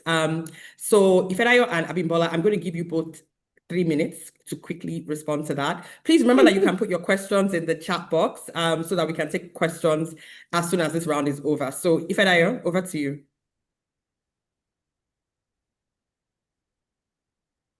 Ifedayo, are you there? Yeah, I'm here. I couldn't hear you before. I can hear you now. Okay, so I'll run through since you've given us 3 minutes. So what keeps me going? Firstly, I'll say God. And I don't want to just say it as a cliche thing where people will just say, oh God. But at every point where I want to give up, and it has happened many times, God will just send me something to remind me that I'm on the right track. So it can be can be a friend that will whisper something in my ears, and it's always so spot on, like literally maybe a month to when I'm about to be like, okay, I'm shutting down, blah blah blah, and that it has happened like 4 times now. So I'll say God. So another thing I'll say is my friends and family, they're always encouraging me, they patronize me and all that. Another thing is partnerships.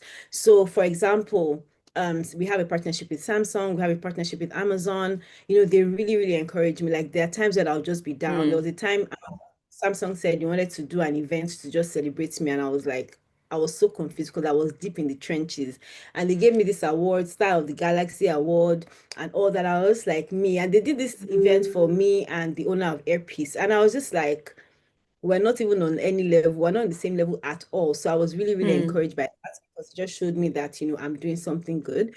Another thing that encourages me to stay on is literally social media. Like I'm always laughing. I follow so many funny people, the days when I'm down, I just laugh and all that. So that keeps me going, and people share a lot of own issues as well with me. So I just be like, okay, I'm not the only one going through this, and all that. So that actually really, really keeps me going. Another thing is my investors.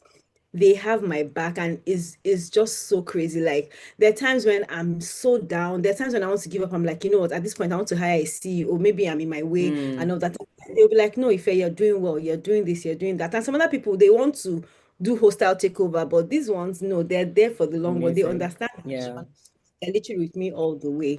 Another thing, when I'm really down and depressed and all that, that I do is I travel.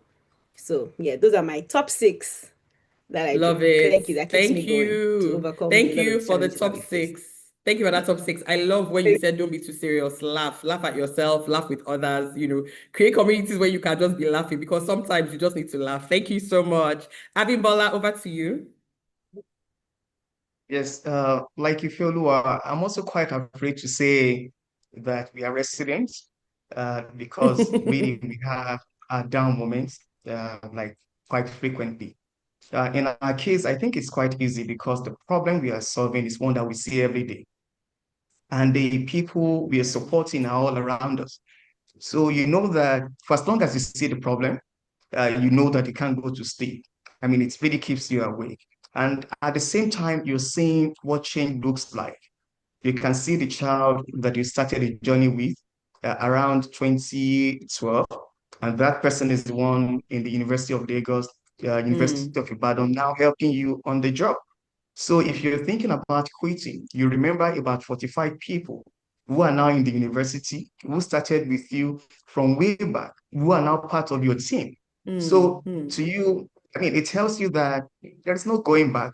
It's making sense. It's difficult, but we need to do the tough things that really lift people out of where they are. And the second one is community. The Destiny Trust was built as a community from the beginning. We didn't want to have any showman or any one person that becomes the brand and everything of the organization. So when I'm tired, the organization is running. There are people that wouldn't go to sleep at all. They are very, committed to it. There is no one founder, that is everything in the organization. So by building a community, we leverage that power to ensure that we are able to go on even when one person is having a low time. Amazing. You know, it's so beautiful to hear all of your real life examples. And it's interesting because there's a very common thread in all of your responses, you know. Ladies and gentlemen, you cannot do this alone. Everybody has spoken about community. I mean, if you were to pick out one common thread, it is the power of the communities that you build as you are building your ventures, as you are building your solutions. Thank you all so much for sharing ever so powerfully. Okay, so very quickly, let's just jump into the questions. So the first question that I have, and anybody can take this, and please just take it very quickly. What do you think the biggest threat is to Africa's future? That is a question that somebody has. Is there anybody that wants to take that? Ife Dayo, I see you are off mute. Did you want? Ife Dayo is like, I'm not taking that question. Okay. Abimbola, Ife Oluwa, any of you want to take that? What do you think is the biggest threat to Africa's future? Okay. So I think Africans are the biggest threat to Africa's future. We talk about our leaders all the time, but indeed, we appoint our leaders. We make it possible for whatever is going on in this country or in this continent to go on. Preach, sir. So Preach. Sorry. if we have a turnaround moment and we decide to take our destinies into our hands, things can actually go well. So there's no problem with Africa. We are really the problem. The day we say we are tired, things will change in Africa. Thank you so much. Short and sharp. All right. There is another question here that says that, okay, this is quite a long one, but it's saying that the keynote speaker said that we can question the speaker and take up spaces where we also are showing relevance and making the right change that is desired to push the continent that we desire, you know, like push the continents, create the continent that we desire. But we also live in a society where once you start asking questions and challenging the affairs of people in government to hold them accountable, you can become an enemy.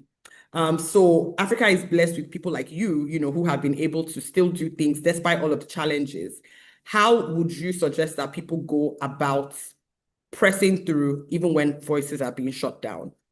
Is there anybody that wants to take that? Ifedayo, I feel like that's a you question because you've already told us about a lot of your challenges, and you know, it sounds like you can kind of just encourage people in how to press on when voices are being shut down. So the truth is, when you want to challenge government, when you want to challenge the status quo, you have to do it responsibly.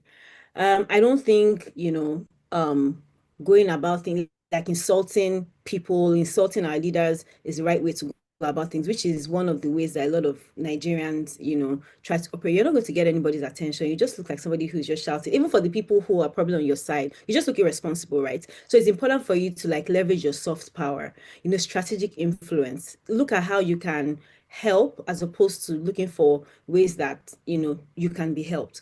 So for example, I like what Bimbola said, right, when he was talking about how they have been able to, you know, navigate some of their challenges, right? You can't expect somebody who has been so against government for government to like call them to the table and actually listen to what they're going to say without them proposing a solution from the beginning, right? If you walk up to a government official and say, oh, I would like to collaborate with you on this project. I can see that education is a big issue that we're facing in Nigeria. These are some of the ways that we think that we can solve it. These are some of the ways that I have already been able to help 100 people, but I think that we want to scale it. There's nobody that's not going to open that door to give you that opportunity to actually execute, right? So collaboration, you can think about collaborating with, governments, you can collaborate with, the private sector. Start doing things from where you are. That way, when you're given that platform, you'll be able to scale it because you think you can fight government, you think you can make a change. But when you actually get into power, it's very difficult. You have to learn how to collaborate. You have to learn how to work with people. I once hired somebody who was extremely intelligent, but she did not have people skills. She could not get anything done. Nobody's going to listen to you. You have to be able to talk to people. You have to be able to be diplomatic. You have to be able to get things done, even though you have to be able to work with people that you don't like. Right? So for you to be able to make change, leveraging your soft power is very, very, very important, right? You can protect your voice while amplifying it. You can work with people who are mission aligned to be able to make a change. You can't, like I said before, you can't continue to fight. You can't do things in a feisty way. You have to be able to learn how to collaborate with people. And those are some of the ways that I think that we can actually, make a change. Yeah. Thank you so much, Ifedayo. Thank you. Ifeoluwa, a question for you here. What advice will you give to someone who has ideas but is yet to start? What is the first step to take? Yeah, that definitely sounds like a me question.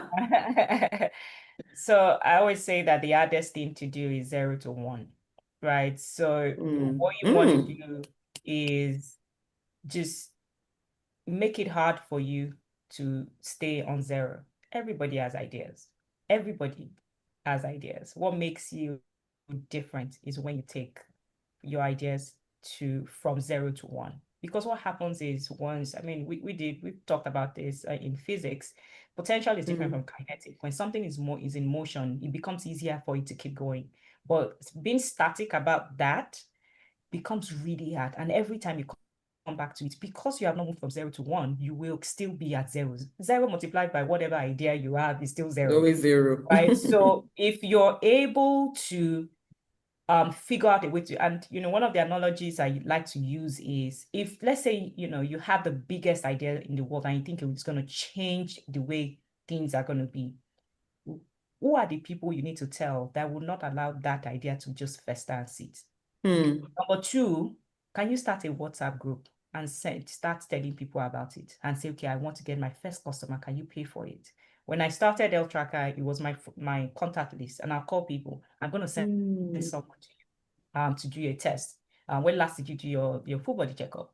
Well, I'm sending someone to you now. You pay me or send me, I'm sending you your account number now, right? Why? Because I need to test that this can work. And if I get to 1, because they've done it before, then they'll call me again and say, my domestic staff is coming. Are you still doing that thing? And then before you know it, you're like, actually, this can work. But 0 to 1 is the hardest thing. You have to know that you are not the only one. 0 to 1 is hard. But how do I ensure that I can get to 1? I promise you that from 1, you'll become more confident in your idea. You'll be more energized. You'll be more motivated to keep working on it. 0 to 1, you need to get that part done. Amazing. Thank you so much. So powerful. Thank you. Okay. So this is going to be the last question because we're almost out of time. And this is a question that I'm sure many people can answer on this panel, but whoever wants to take it can quickly just take it. What is your strategy for not just hiring, but for training and retaining local talents who understand the context best?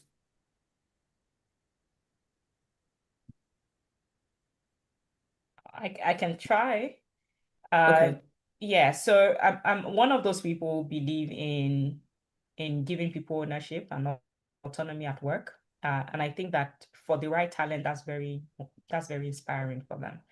And what that means is, I like to hire for people who are hungry, who have a chip on their shoulder, they have to do something about the way, there's something exciting about life that they need to get in front of, right? Because those people, if you give them a little bit of autonomy, I like to share books that I'm reading, I like to share tips. And I'm saying that, let's say, you don't even have budget for training.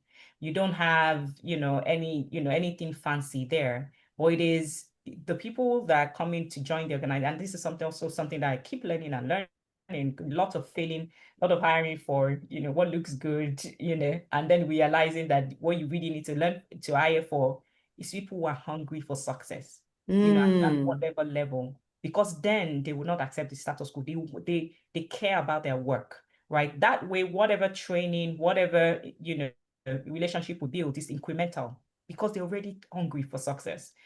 So I now when I'm hiring, that's what I look out for. And then intentional, actually having one-on-ones with people, knowing what their goals are, career goals are, and pushing them into that direction. I've told, you know, someone who was my head of operations, for example, to go to LPS. You want to be a CEO, you need to have a master's degree. Go and apply for an MBA. Yeah. She later left the organization because, of course, you know, maybe she was going even faster than us. You gave her wings to fly. I gave her wings to fly, right? And, you know, it was sad, but that was important. I would rather have the best people as my organization doing 2 years. And I know that every time I have the best people in my team, as opposed to, oh, I don't want to train them so that they don't go away. I want the best talent on my team. Fantastic. Thank you so much. Thank you to this amazing panel. Can we please give them a round of applause? I would have wanted to take like a final statement from each person, but we don't have enough time. Thank you for all of the wonderful gems that you've shared. I believe that this would also be available on ACT Foundation's YouTube page. So you can go back and watch it, keep on learning, and all of you keep on doing the amazing work that you're doing. We are so proud of you. Thank you. Over to you, Omoye. Thank you so much, Felicia, and thank you to our amazing panelists. Our virtual claps, please. Thank you, Feoluwa. Thank you, Abimbola. Thank you, Fedayo. You have been amazing, great, insightful conversations we've had.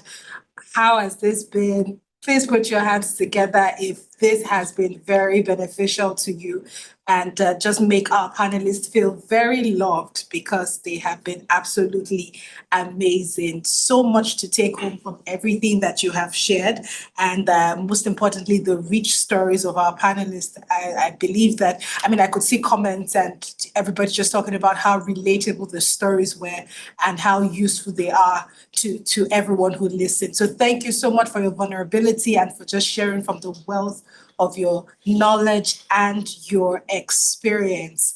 We have another poll, and this poll basically is to check to see what we got from this session. So the poll will be coming up now, and I want us to fill this poll. It's a quick check-in after this very powerful Spark Talks. I know that it has sparked a lot of things within us, interests, desires, resilience, I dare say, just to get on and to get the work going. So I want to see what our responses are. So please fill the poll. It's on your screen. And the question basically is, which of the following best describes your key takeaway from this session? And we have innovation starts with community needs. Resilience is critical to sustainable change. Collaboration drives scalable impact. So I see that many of us are filling. If you're not filling, does it mean that you're in the kitchen and your laptop is somewhere else? You should be with your devices, right? For sessions like this, you should be with your devices so you don't miss out on anything. So please get on and fill this quick poll. It's just one question. Which of the following best describes your key takeaway from the Spark Talks? I see that collaboration drives scalable impact seems to be winning, all right? But then I'm glad that everybody seems to I've picked all three within the three different responses, which are also very important. So would share the poll. Would share the poll now, just so that we see our responses. I'll be sharing the results shortly. Okay. And we see that collaboration drives scalable impact, like I said. Can you see the results? I want to know, just give me a thumbs up, just so I know that you can see the results at your end. Okay. I believe you can. Yes. Thank you very much. So we see that collaboration drives scalable impact. However, all of these different things were things that we learned that resilience indeed is critical.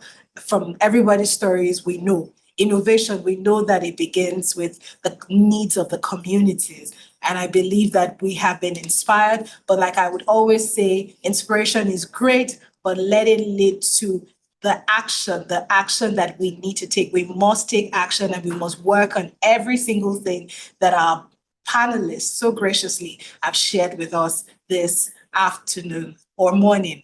My apologies, morning.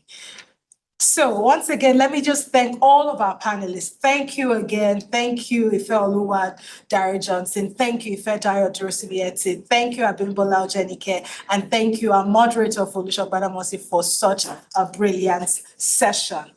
Next, we will hear a short yet very powerful micro talk. If you've listened to the conversations we've had today, we know that no cadre of society is exempted from this future we seek to build, from the change we seek to see in Africa.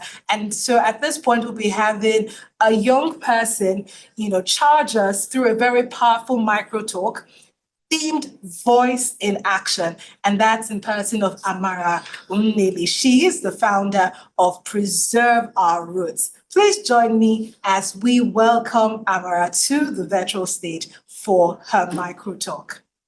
Virtual claps, please. Thank you so much. It is an honor to be here in this space. And obviously, thank you for the ACT Foundation for putting this together. I have loved listening to the panel talk before this and just what has gone on throughout today. And definitely I am inspired. I've been learning as a young change maker myself. And I'm just here to amplify the stories of so many people who are in this space, but also how it feels to actually start from the ground up. A lot of the time we think about how do we even get to the stage where we can actually collaborate with people, where people see our vision and recognize and believe it and understand that there is impact that is possible. How do we ensure that we can make our visions reality, right? And so I'm going to walk you through a bit of my own story, so how I got on my own little way there and how I am still walking in my own path to global change making. Now, sometimes it feels like the world is moving faster than our community can catch up in all over the world, and in Nigeria specifically, we scroll past hunger, just drive past it. We can step over our waist and we begin to normalize our pain. But every once in a while, you start to meet people like all of you here, who remind us that purpose still matters. And that young people are not powerless passengers in this entire story, and that our work actually has a mission and driven behind it. And this is what really drove the work that I have begun to do. I grew up in Lagos and I still live here. And in the moments of chaos and creativity and frustration and faith and whatever brings these vibrant communities together, I realized that there was power in our stories. Technically, I grew up in the performing arts industry in Nigeria. I did theater in the local theater rooms in Lagos, and I would love to audition for any opportunity that I could get. But what I realized was that our stories mattered in the global space. People were looking to African stories, to Nigerian stories, and we understood the power that we had and the unique identities and perspectives that we were bringing to this table. And that courage enabled me to start speaking my first truth onto the global stage. When you realize that things that you are experiencing, whether it be climate change, whether it be poverty, whether it be the realities of working in different industries as a woman, or any cause that you are specifically fighting for, you realize that you need to speak up and that there are people behind you who want you to speak up for them. And so with that voice, shaky but strong, I grew into the climate action industry.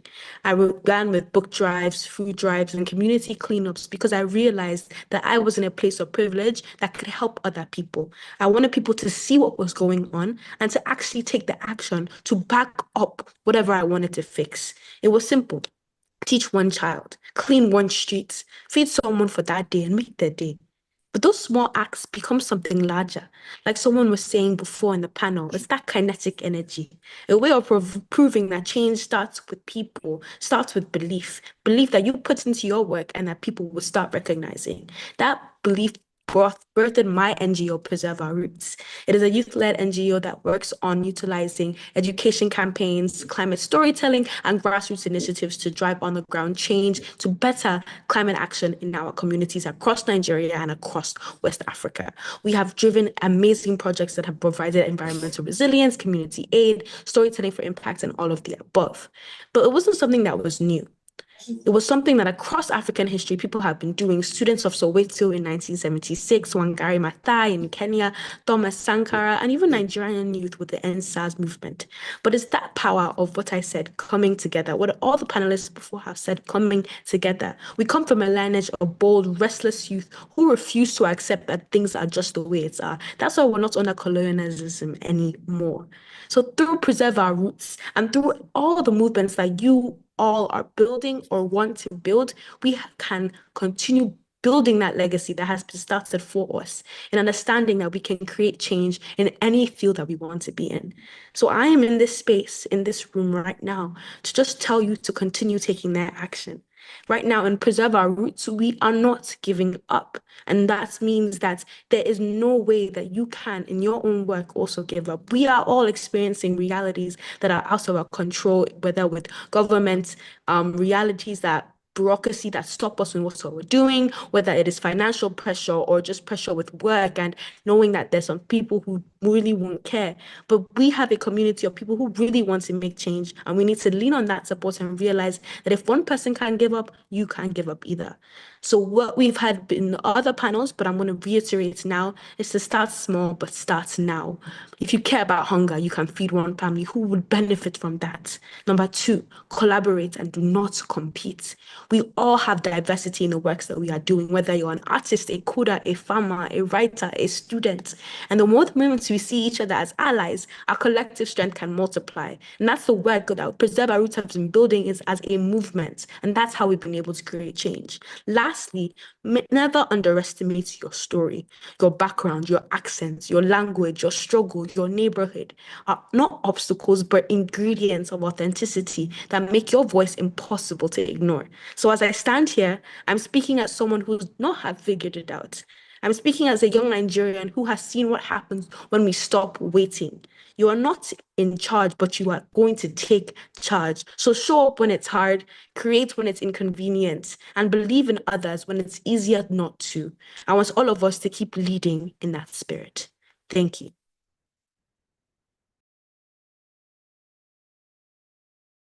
Amazing. So much, Amara. That was phenomenal, amazing. Please let's support her with virtual claps. Virtual claps, please. Was that inspiring or not? That was absolutely inspiring. If you've not been inspired to not give up, I don't know how you inspired any further, but this was it. Thank you so much, Amara. We have been inspired. We must not give up. We must start now. We must get going. If the younger people are doing it, the older people are doing it, we have absolutely no excuse. And we thank you so much, Amara, for that voice in action indeed, because we needed it and it is time for us to take action. Have you been inspired? Was that inspiring? I think that was inspiring. Another round of virtual applause, please, if you can. Thank you very much, Amara, for that. This has been a very enjoyable ride so far. Every speaker has come here to inspire us from one level to another level.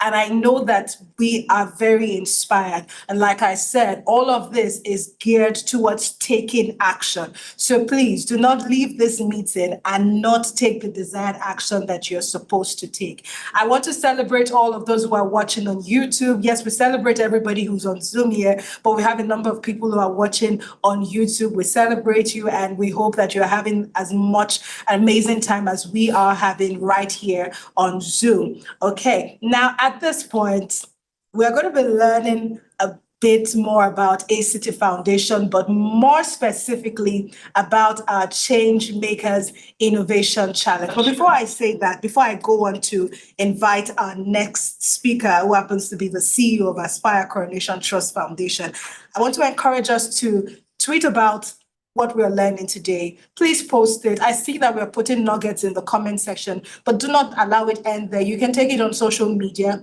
Let's inspire others. And then we could use our hashtag. That's hashtag ACTBFD2025. Hashtag ACTBFD2025, hashtag BFD2025, hashtag Future of Africa.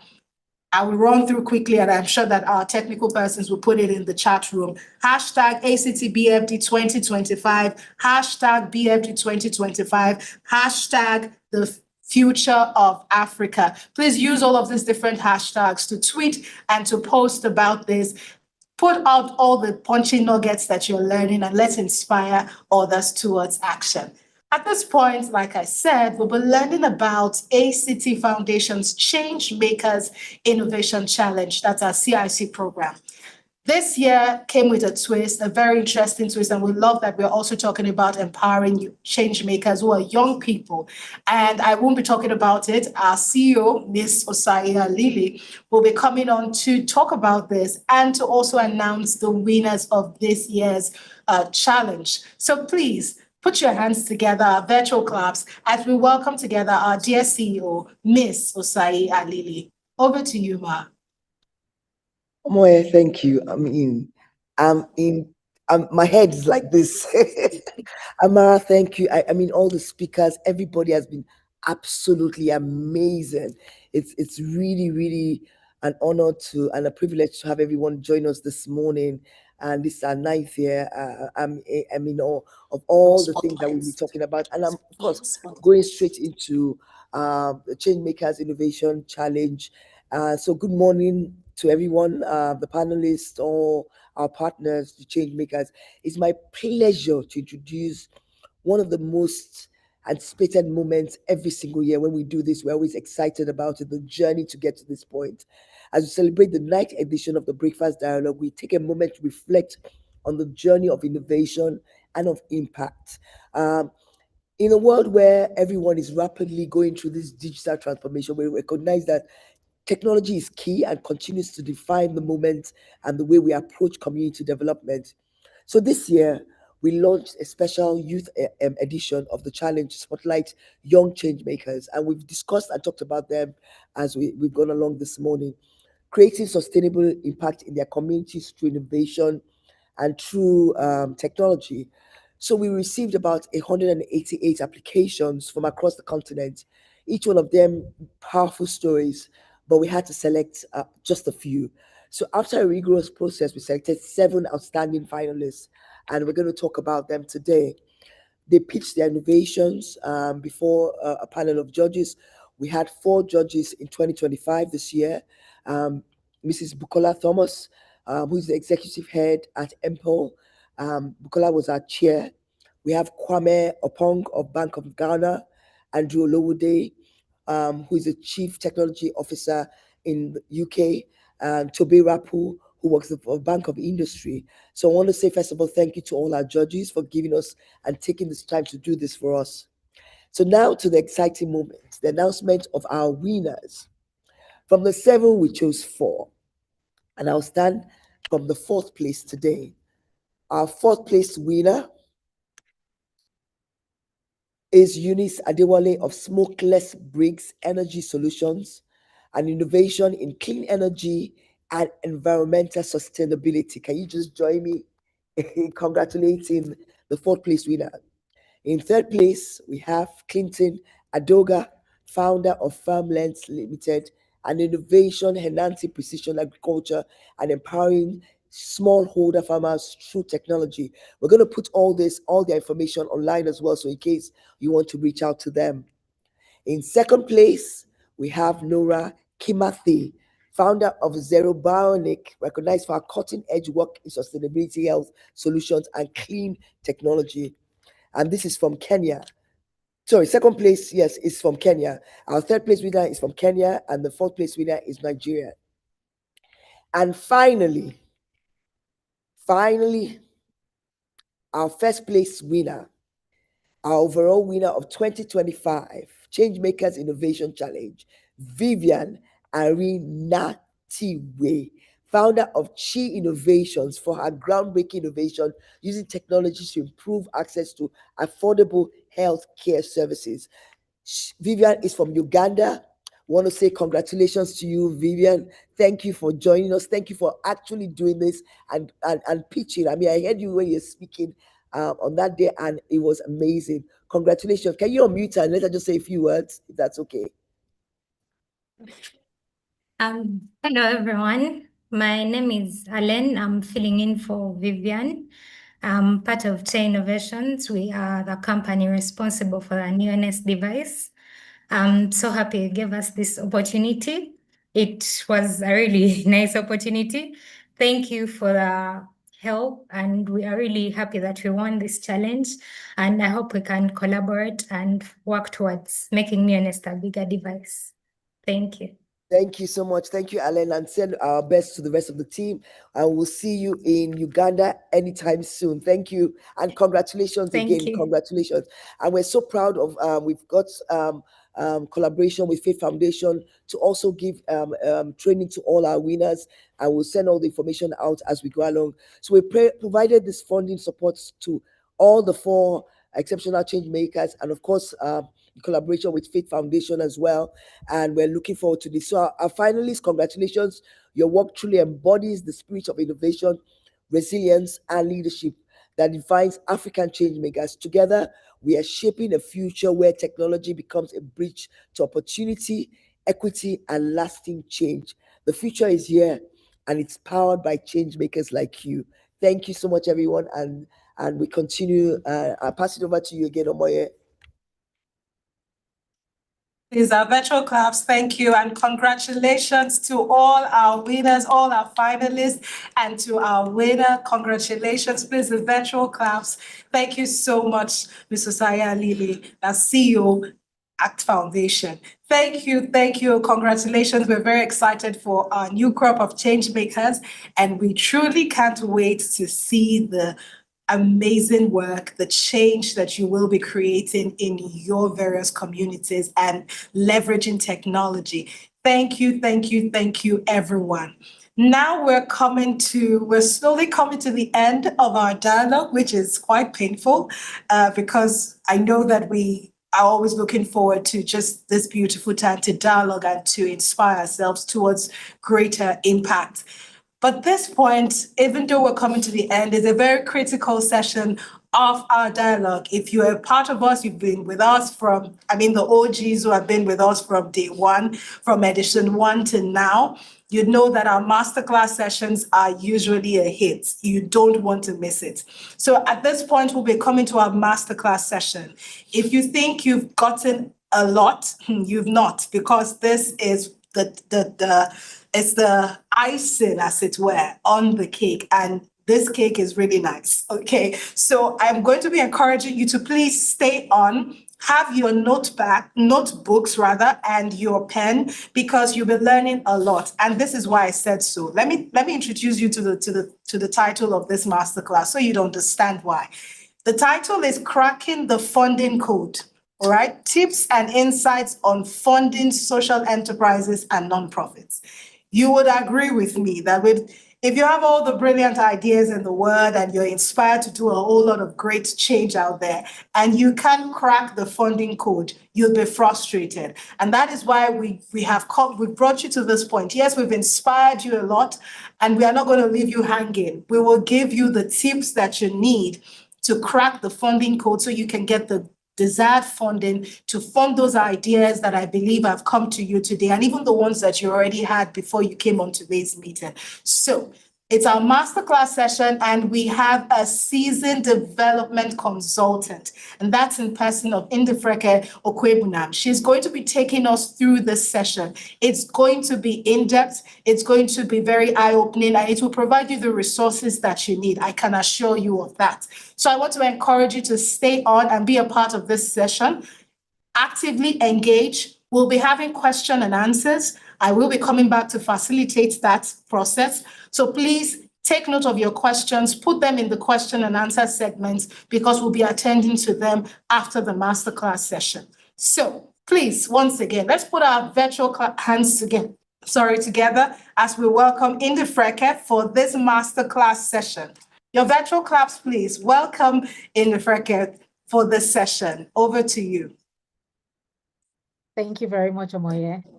It's a pleasure to be here, to be sharing with you today. ACT is family, and I've had the privilege of working with ACT Foundation for over 7 years of my career, and that's 7 out of 18 years. And I think that has been a fantastic opportunity to grow. And the work that ACT Foundation has done in 9 years is phenomenal. I'm proud to have been part of that organization. Right. So I'm going to crack right into it. I'm going to share my screen, if that's okay. So as Omoye has said, I'm going to be sharing on, and I think this is critical to unlocking Africa's impact potential. I'm going to be sharing tips and strategies that we can use to ensure that as an organization, we can do more. So very quickly, I'll just tell you very briefly about myself. As I said, I've worked in the social development sector for over 18 years. And in that 18 years, I've worked with youth leadership organization, enterprise development organization. I've interacted with social enterprises and nonprofit organizations across different parts of Africa, as well as internationally. I currently provide support to nonprofit organizations and social enterprises looking at organizational sustainability, fundraising strategy, as well as driving social impact. I'm really passionate about nonprofit organizations and social development organizations creating impact through the work that they do and ensuring that we remain sustainable. So I'm really passionate about what I'm going to be talking about today. I'm going to run right into it. And right, so why does funding matters? I don't think I need to dwell too much on this. We all know why funding matters. As nonprofit organizations, social enterprises, even businesses are constantly looking for funding to be able to either create impacts, right, or push their products out into the market so that we can change the world in one way or the other. And it's no different from nonprofit organizations, right? It's no different from social enterprises. For us to be able to solve the biggest and most pressing challenges, development challenges in Africa, we need funding. We need the money to do the work. And without adequate funding, impact is constrained. Let's look at the scale of this opportunity. So when you look at the funding space and you look at the work that we're doing in the social sector and in nonprofits, social enterprises, it's huge, right? Statistics shows that we have over 10 million social enterprises and nonprofits globally, and they're generating approximately 2 trillion in revenue worldwide. You are one of those organizations, right? We also have 200 million people employed through social enterprises and nonprofits globally. 41 million of those jobs are in Africa, and 443 of them since 2018 has been Nigerian enterprises, right? So basically what I'm saying here is that the scale of what we can achieve as a sector is extraordinary, and the opportunities for us to create impact in Africa and beyond. So as change makers, the next decade belongs to those who will take their passion, translate it into structure, and translate that structure into sustainability. Let's understand the funding gap. What is the challenge? Many organizations are struggling with funding shortages. And this is something that we have seen happen just in this year alone, in the past 10 months. We have seen some drastic reduction in aid, foreign aid to countries. This has affected nonprofits, it has affected businesses, it has affected governments. So we are not alone in this struggle for finding funding to be able to create impact, right? Some of the common obstacles that I have listed here that has affected funding, we will find is that we have an over-reliance on single donor relationships. And this is particularly for social enterprises and non-profit organizations. We have limited revenue generation capacity, particularly in the early stages when you're just starting your organization, right? We have insufficient track records to attract investors. Track record is important. We're going to spend some time talking about that. Weak impact measurement systems. Data. We're going to spend some time discussing that as well. So now, Africa, we're talking about how we can crack the funding code, particularly for enterprises or social enterprises and nonprofits in Africa. Now, why is Africa the continent to be talking about right now? First of all, Africa is the youngest continent. We have a huge youth population that the world is trying to tap into. Our youth population is growing significantly, and a lot of these young people are going into the workforce. So it is creating a demand for innovative services and employment opportunities. We have to take advantage of that and solve this problem on the continent. There's a rising demand for different social services, health, education, climate resilience, technology. All these sectors and even more are fertile ground for social innovation. We have to take advantage of it. We have to solve these problems. And finally, investor interest. Investors are becoming more interested in homegrown solutions, local content, local ownership. That's what investors are looking for now. They're realizing more and more that we can't import solutions from outside of the communities, outside of the continents, the countries where the problem is. So now investors are looking at how they can support more social enterprises and nonprofit organizations so we can solve this problem. And if Africa has one of the youngest population, it means that there is a market on the continent for us to be able to provide services, for us to be able to provide social protection and take advantage of creating impact and changing the lives of people on the continent. Where is the money coming from? All this money we're saying, we know there's a shortage, but there's some people that are accessing funding. Where is the money coming from, right? These are 5 areas that I've identified where the money is coming from. I'm sure you can find yourself here somewhere. Where is your money coming from? Where is it coming from into your organization? And if you're looking at just one of these areas, then we have a problem. And hopefully we can discuss this a bit more in-depthly as we go into the conversation, right? Where is the money coming from? First place, grants and philanthropy. This is traditional foundation grants, philanthropy, donations, right? And this is an area that you find that is what most nonprofits would focus on, grants and philanthropy, and it's great for us to focus on that, but there's much more. Funding is also coming from earned revenue. Earned revenue is another area where funding is coming from, and we have to take advantage of that.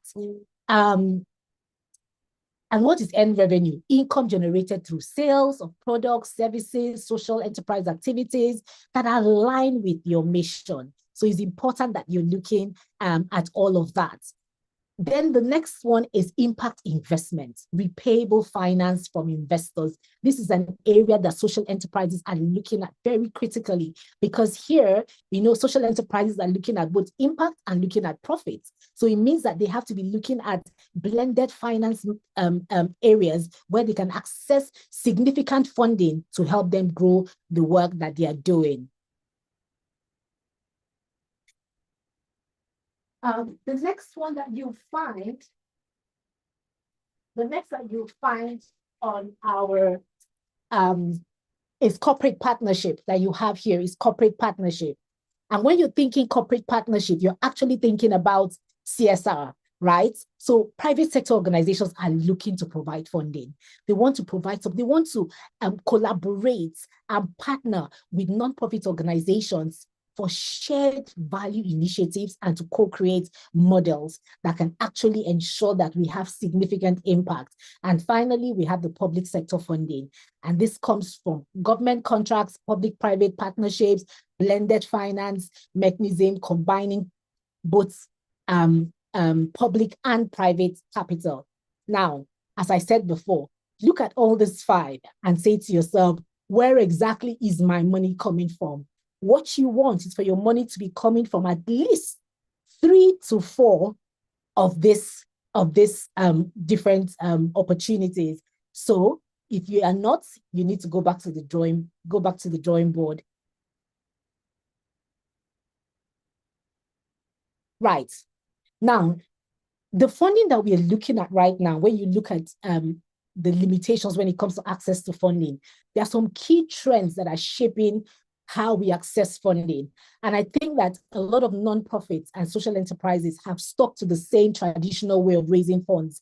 I was listening to the panel conversations earlier, and it was so interesting to hear about, and you may not have picked out on it, but one of the panelists had said they've gone the crowdfunding route, right? Those are opportunities that a lot of nonprofits are not picking up on. But you find that the social enterprises and nonprofits that are standing out and making impact and being recognized are organizations that are looking at the diversity of their funding models. What are the key trends right now that funders are looking at? One of the things is outcomes versus outputs. Nobody wants to just see how many people you have supported or trained or provided a service to and alone anymore. It's good to have, but now funders are asking for much more. They're asking for outcomes. And this is tangible evidence of the change that you have created through your organization or through the work that you're doing. Funders are demanding evidence of real life changes. So they're no more looking at just your numbers. They're looking now at the impact that you're making. Hybrid models are rising as well, right? Funding is shifting from just purely grants funded projects to diversified revenue streams, which is why we had the last slide I just shared with you, right? You need diversified revenue streams, different ways that money is coming in. And I'm not talking about you having 3 or 4 grant organizations or philanthropic organizations that are giving you funds. I'm talking about looking around the different trends, right? The different revenue streams that I've listed: corporate partnership, grants, end income, private governments, all of that, impact investing, all of that. So they're looking for that hybrid model, right? To ensure that whatever happens, your organization remains sustainable. The final one is digital fundraising. This is an untapped area, and I think that more nonprofits need to look at it. There's a lot involved in digital fundraising, and what it takes is us being aware of that, of the potential that it has for us to be able to raise funds. In the West here, what you find that this digital fundraising is such a strong area of funding where you allow individuals that do not have $100 million or pounds to give you for a project to give you 50 pounds, to give you $50, right? And you have 1,000 people give you $50, and you see the sort of funds that can create for you. So digital platforms or digital fundraising is another strong area that is pushing and reshaping the funding landscape. Now, we have 7 principles. I have created 7 principles here because I think that's very important to cracking this funding code. And I'm going to try and discuss a bit more about it in the next slides that I have here. Now, the first principle here that I have stated here is aligning your business, your mission, and your business model. It's so critical. You have to be able to align. Nobody just wants to know what your mission is anymore.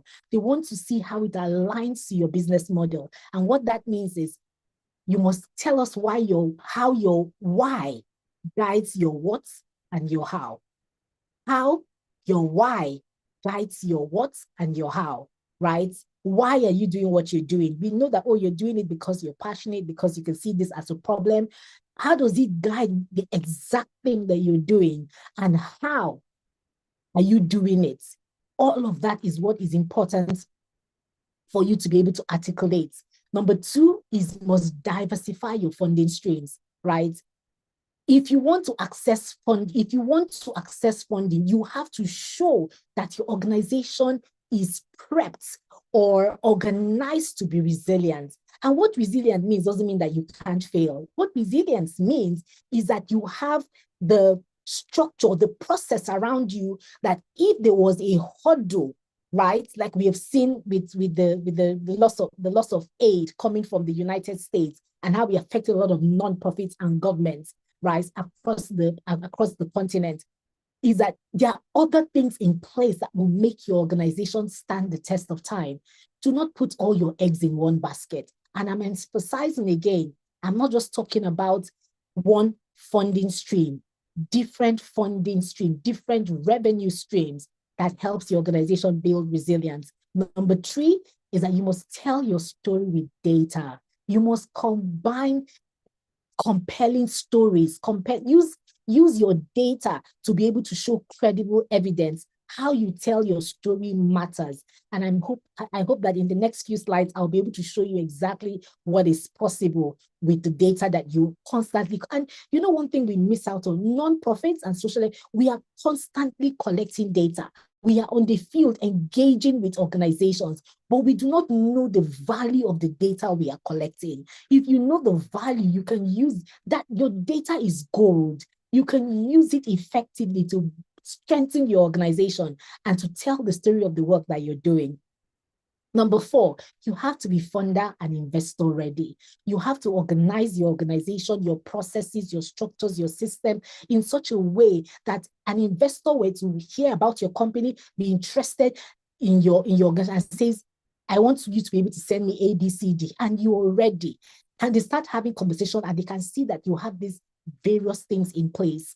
Number 5 is that you have to be able to leverage partnership. You know, one of the panel speakers spoke about it, and I thought that was very exciting, turning your competitors into collaborators. We must collaborate more, we must be more strategic about collaboration. And when I say that, you know, I'm not talking about you just thinking that, oh, we can do one project together. It's about bringing, if you want to go to a community, for example, and implement a health intervention, right? You go into that, you go into that community, do you maybe, for example, do your needs assessment, you do your research, your baseline survey of the community, and you find that apart from the health challenge, there's an education challenge, there's a poverty challenge that is coming from a lack of financial management or enterprise skills. You know, you find that in that community there's challenges with, maybe, for example, the farmers from a climate change perspective. Why don't you create a holistic project where you are coming in with an education intervention, partnering with and bringing another organization that is going to solve you're coming with the health intervention, have another partner coming in to support the educational part. And you find that in all of this together, with all 4 or 5 of you coming together, you're able to create more significant impact where maybe you would have reached 1,000 people. With this collaboration, you can reach maybe 10,000 more people. Isn't that better? Isn't that what we exist for? So we need to leverage partnership. It's so critical and important. Number 6 is innovating your models.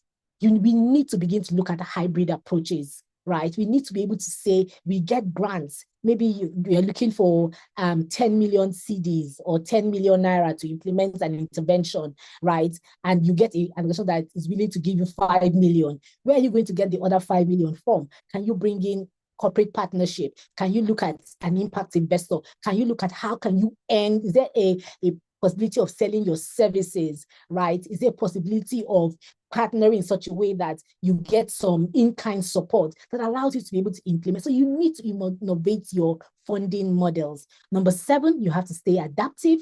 You must build resilience. And to build resilience, you need to have scenario planning in place. You need to have your reserves in place. You know, that thing where they say build your endowment. We've been saying it for years. And we continuously say, where do we get the money from to build our reserves?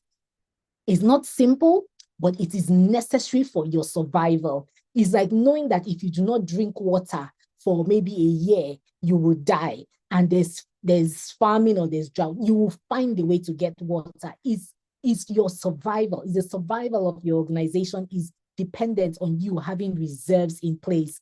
And And also, you must review your strategy regularly. Most of us have 5-year strategies. That's fantastic. That's what we tell most nonprofits to do. Have your 5-year strategy in place. In that 5 years, you cannot wait 5 years to review the strategy. Every 12 months, I would say, review your strategy. What have we done well? What are we now strong in? Where are the weaknesses? Where do we need to improve? And that would help you quickly improve and begin to do things differently, and hopefully, opened up opportunities for you. Now, I'm going to talk about funding strategy, right? Typically most organizations will have an organizational strategy, right? Where we want to go. And in that organizational strategy, they will have some little lines here for HR, for fundraising, for communication, the different departments. Now you have to have a comprehensive funding strategy because it is key to the survival of the organization. It is a living document. It's a document that I think, and I found that if everybody within the organization knows what that strategy is, particularly from the governance perspective, your board members, you will find that it is easier for them to sell the organization, to talk about the organization. So there are 4 things here that you need to put in your funding strategy. How your mission connects with your the funding opportunities. What is your impact model? How would you demonstrate measurable outcomes? What is the funding mix? What are the diversity in your revenue streams, right? You need to diversify that. You need to show that. What are you looking at? And you must have a long-term sustainable plan that ensures viability. I'm rushing through this because I have a few slides I want to quickly go through before my time is up. Now, I want to deal with a part of this conversation that is not usually hard, and fundraisers typically struggle with it. I know that most of us here have had to engage in fundraising in one way or the other, but there are some systematic ways of going through raising funds, and that's moving from finding the funder to building a relationship with the funder. So I'm calling it the funding funnel, from prospect to partnership. And the funding funnel is, we are saying, this is almost like a sales funnel, right? Where we are saying identify the leads, engage them, pitch the value, and then ensure that there's long-term relationship. You first of all start with prospecting. You find the organization, you research them. Who are they? Who are the people funding anything aligned with our mission? What values do they have? Do they align with our values? What's countries are they focused on funding? What areas do they fund? What sort of do they fund big organizations or small organizations? You need to understand this. This is the most basic part to start with, right? And this is not just a list of names of organizations that you think that you could work with. This is more of being detailed to say, who have they funded in the past?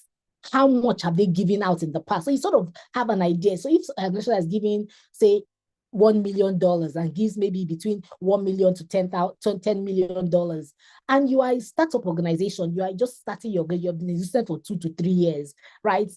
That's not who you want to be reaching out at that level, because what they will be asking for, right? You may not have it yet, but if you do, you can try. But building that relationship and going through this entire process is hectic. So you don't want to waste your time. You want to be strategic about how you're raising funds. So you must prospect strategically. The next thing is that you must cultivate. And cultivation is about building relationships, right? Now you know who they are. Say you had 100 lists and you look through that and you now say, okay, I want to start with this 10. The 10 that you're starting with, you need to now go deeper. Who is the CEO of the organization? Who are the different stakeholders within the organization? I need to build a relationship. And you begin to reach out to them. What you're trying to build through this is strengthen communication, strengthen trust, and shared values. So you are called, they're more than a name on paper anymore. You are now reaching out to them through various platforms to engage them, inviting them for your event, finding ways that you can get a one-on-one, a face-to-face with them, an email, a meeting, getting into the room with them at one point or the other. That is what cultivation is about. That is what building a relationship is about. They are no more a name on paper. They are real people, real organizations that you want to engage with. The next thing is conversion. Now you want to translate that cultivation into a partnership, right? Where they are saying, okay, yes, we want to work with you. And you iron out all the fine prints and they give you your very first grant, right? Or the partner with you in one way or the other. So that's where you want to get to. How do you convert that? And in converting that, it's important that you look at shared values. A lot of us sometimes think about what we want to get out of a relationship, not what the partner wants to get out of it. And it's important because they are bringing the money. So it has to be focused on what they want to achieve. So that way you can see how you can align it to have a stronger partnership. Finally, stewardship. This is a part that I think that as non-profits, we play around with, we don't take it seriously. We just feel that if somebody gives us money once and we send them a report and say, this is what we did, this is how we did it, they want to fund us next time. I'm sorry to say, but that's not enough anymore. In the West here, what we find that they have an entire department focused on stewardship. So they have a team of a certain number of people that are working on managing those.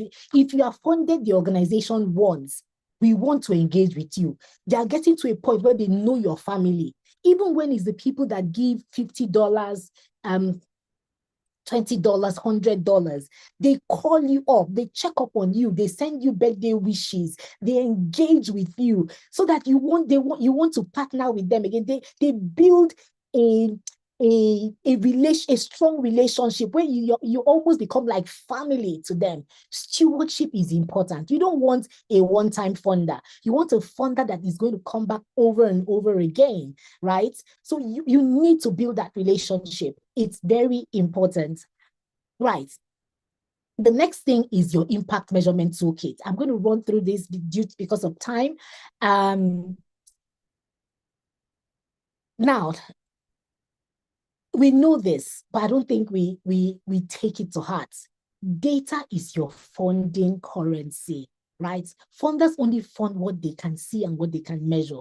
It's not enough for you to tell them 100,000 people or to give them a list of 100,000 names with phone numbers. That's not enough anymore. Now they want to see those stories that show that there was impact through the project that you implemented, right? So you must have a system of tracking outcomes and changes resulting from your work. And I'm not talking just monitoring and evaluation. I'm talking of the entire toolkit. Have a system for tracking outcome. And please don't play around with it. Sit down with your team, brainstorm about it so you can know exactly how your organization, how you're going to be able to say, yes, this is the change that we created through the work that we have done. Your theory of change is important. A lot of times, this I'm sure we are all aware of now when it comes to theory of change. Sometimes we tend to have it in narrative format. It's easier if you have a visual representation, so that way the organization that you're working with can actually, quickly look at it and see, how you're going to move from your activities straight to your income and to your outcomes and to your impact. They need to be able to see that very clearly. They need to be able to see measures, quantifiable measures to track progress through your goals. They need to be able to connect the dots. And finally, even for your own sake, you must continuously track your processes, your learning, and how you can improve the processes that you work in. So you must improve based on evidence. If we are not doing this anymore because it's not working, right? I have, I think, 5 more minutes. I'll quickly run through this. The few things I want to emphasize on. Crafting a winning proposal. This is critical. This is critical, right? I know that we talk about proposals a lot, but I don't think that I rarely hear it from this angle. But because I'm having to engage more in writing proposals, I find that these are critical areas that if you document, you'll find that you'll be able to build you get more partners to read your proposals, right? Don't forget that the funders you are looking at are receiving thousands of proposals.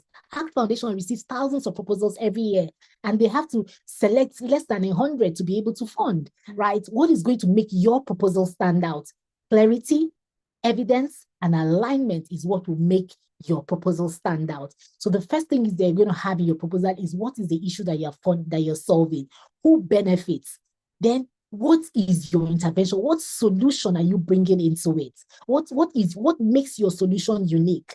right? From all the other solutions that we're seeing, we have to stop doing the same thing the same way. We have to find different ways to ensure that we have maximum impact. You have to show evidence and data in your proposal, right? One thing I want to say at this point is that a lot of us think that is by having a 20-page proposal that gives you access to funding. Is not that anymore. Your proposal needs to be clear, succinct, concise, in such a way that your potential funder can pick up your document, and in the first line of each of the sections, they can see exactly what you want to do. They don't have to read 15, 20 lines before they actually see that, oh, we want to provide digital and entrepreneurship training to women in Ekiti State. In your very first line, you should be able to articulate that, right? The next thing you have to have in your proposal is you have to find a way to align your project to a way that fits into the funder's priorities. So align it to their structure. Make sure that it aligns. If, for example, the organization was interested in youth employment strategy, let it align to that strategy that they have, right? To the numbers they want to see, to the change they want to see. The next thing is going to be your activities, what we all know. What are you going to do?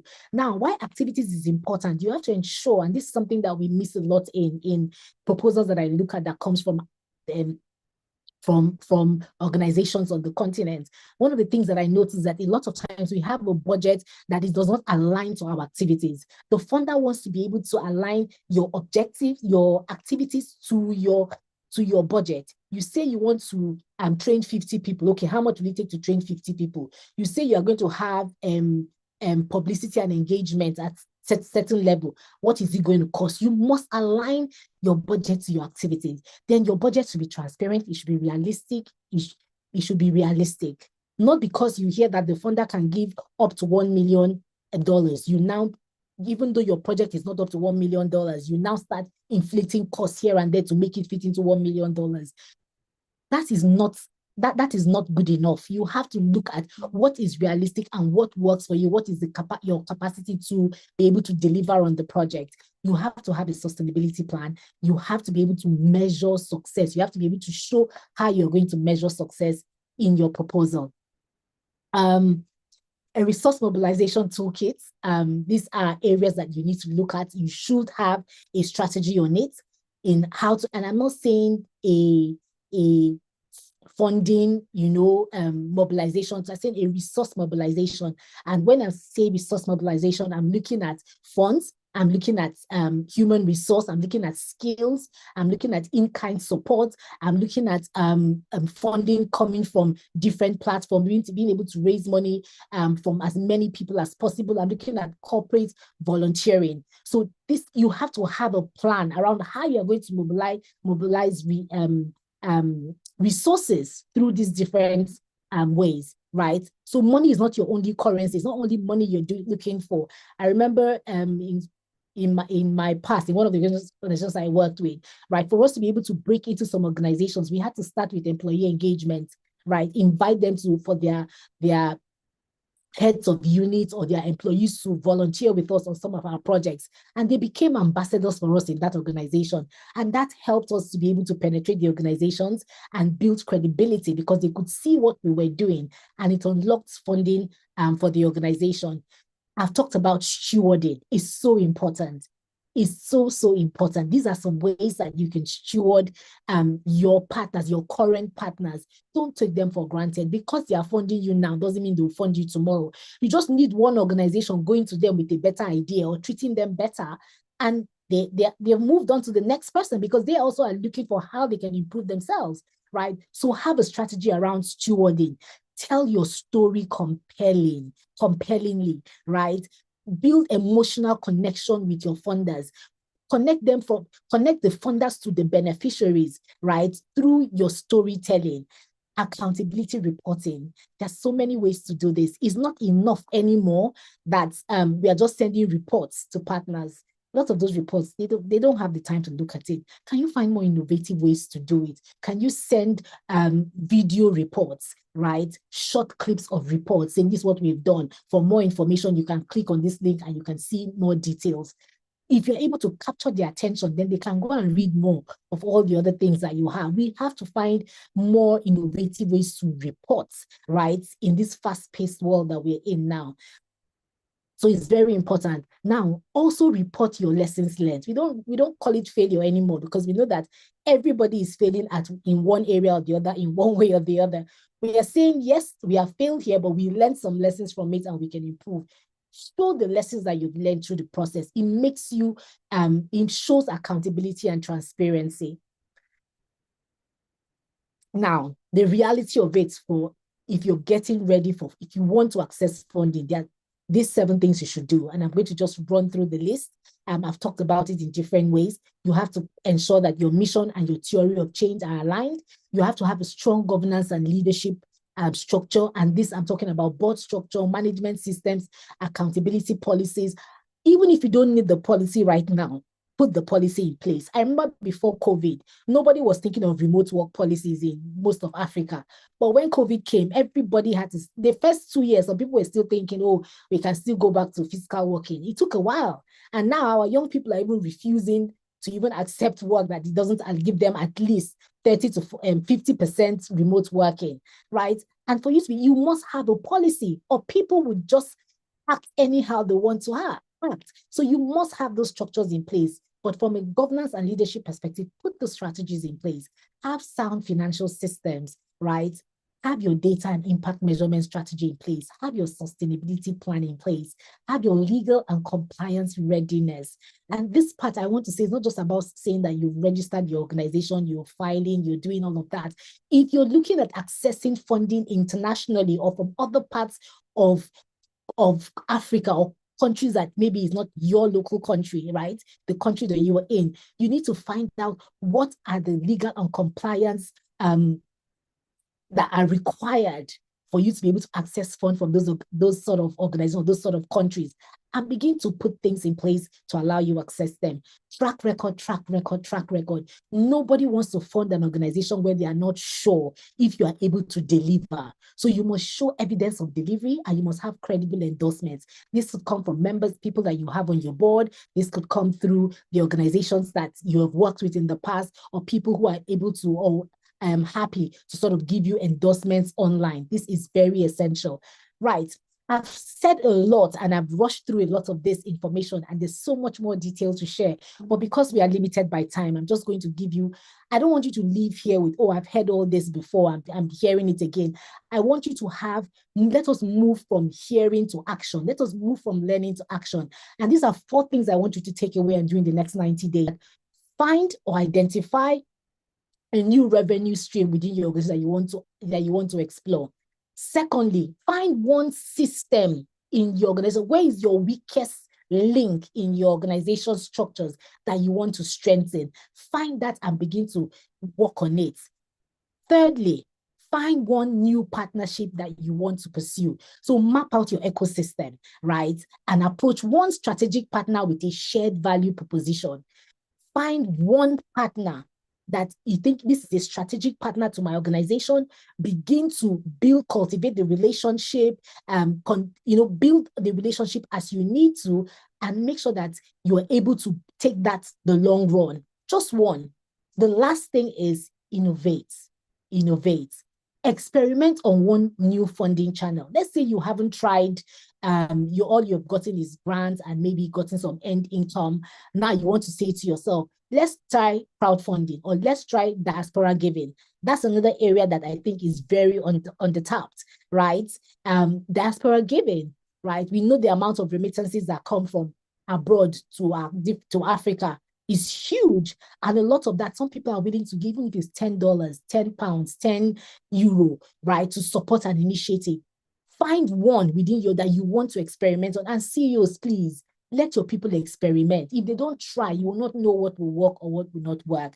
So find one and work towards experiment on it.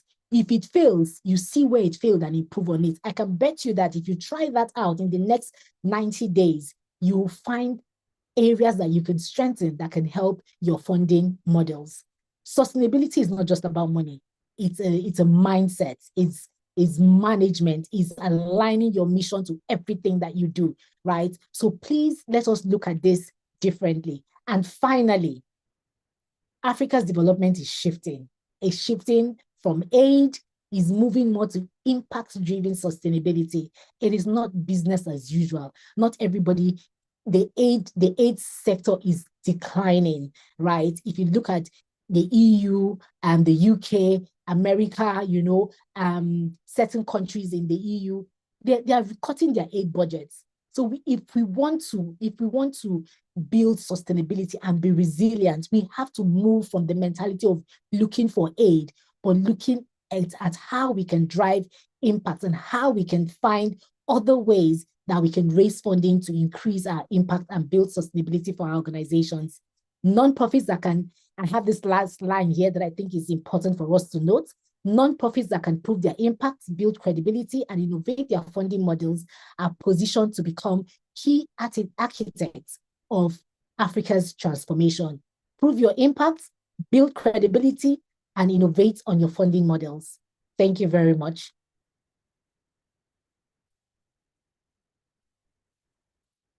Thank you so much, Indifreke. This was indeed a masterclass.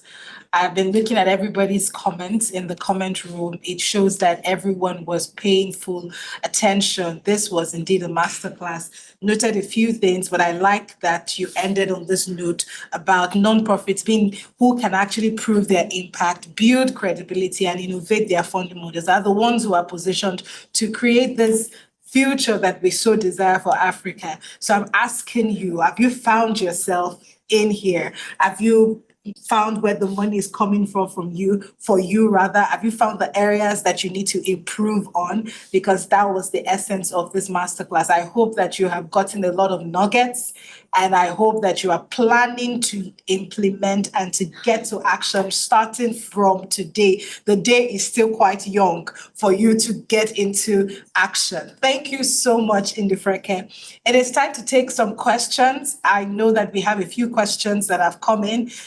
So please put in your questions so that we can attend to as many as we can within the time frame that we have. So we have a question from Ghana that says, what is the difference between grants and impact investment in practical terms? If you could answer that, Indifreke. Okay, thank you very much, Omoye, and thank you for the question. So basically, grants are where you get funding, right? That is for your work, and this is non-repayable. You get funding that you're able to use to implement your projects, right? And grants are not necessarily just to non-profit organizations. They're also to social enterprises. They're also to people in the research field. So there are grants available for you to be able to implement whatever project that you want. And that's because the organization believes in the change, that the impact that you're going to make is really impact focused. Now, when we say impact investing, right? Impact investors are not just focused on the impact you're making, they're focused on profits as well. That's the simplest way I can put it, right? So what they are saying is that, and a lot of the impact investing you'll find are right now tailored towards tech, a lot of it towards tech. So you find organizations that say, oh yes, we want to support an education project, right? We have 100 million to invest in it. We want to be able to improve educational outcomes for Africans. However, we don't just want to put 100 million in. We want to put 100 million and get some profit out of it as well, right? So the impact, the social impact there is that they're going to change the educational outcomes for underserved in Africa, but they're going to provide, put certain structures in place where either the individuals are going to be paying to be able to access the educational platforms, or they are going to be able to pay to be able to use some of the devices that they will provide, or purchase devices. So there's a profit element to it. And the profit element, a lot of times, is 50-50 to the social impact that you're going to make. So they're not just asking you to say, take the money, go and make impact. They're saying that make impact, but we want this to be profitable. And that is sustainable, a sustainable way of looking at the work that we're doing. Not everybody if you look at the world now, if everybody was to take all their millions and give us to change the world, I'm sure we will still have poor people in our communities and the underserved, right? But when we look at it from how can we still make impact and still make money, that changes the dynamics of things. So that's really the key difference. Thank you so much, Ndufreke. So I see that we have, when you mentioned about diaspora giving, it sort of ticked a number of persons' interest. So we have a few questions around that. So basically, the question would be, how can we harness that aspect of fundraising? And somebody had asked, is this something that could be set up, or is it based on relationship with the donor in some ways? Could you answer that? Okay. So diaspora giving is basically just saying all of us that live in the other parts of the world, right? Anywhere else but the country where you live in, right? How do we tap in those people being able to give to you, right? So now one of the challenges with diaspora that you hear, right, from my engagement with those in the diaspora is confidence that when they put their account details, because a lot of them are not in your community to be able to give you physical cash, so they have to do some sort of online transaction, is a fear that when they go on your platforms, they're not sure how reliable or protected your platforms are for them to be able to give their $10 without them being defrauded, without their details being hacked, all of that. So when it comes to diaspora giving, the nonprofit space, and this is what I think that is really important, is that we need to partner with credible financial institutions that have digital platforms already, systems in place already that you can integrate into your own system that they can trust, right? Why do a lot of us watch TV and we see, or even when you go on YouTube, you see people saying, "Oh, donate to the hungry children in Gaza," or donate to African children that are going through a sort of health issue or something, or UNICEF, or UN Women. Putting all these things up, you trust the organization, you trust the platform that they are saying you should donate to, and you know that your funds is protected. So you must partner with the right sort of organization. And if you find the right organization, right, to integrate their financial platform to your website or your social media, or whatever platform that you're using, it'll be easier to access diaspora funding. Now, how can you do that? A lot of us have, I'm sure you have all these different associations in different parts of the world. You can have the Nigerian community in Dallas. You can have the Igbo community in Texas. Those are associations that you want to be affiliated to. You want to find the leg into those sort of organizations, those sort of associations, to say the Nigerian Medical Association in the UK,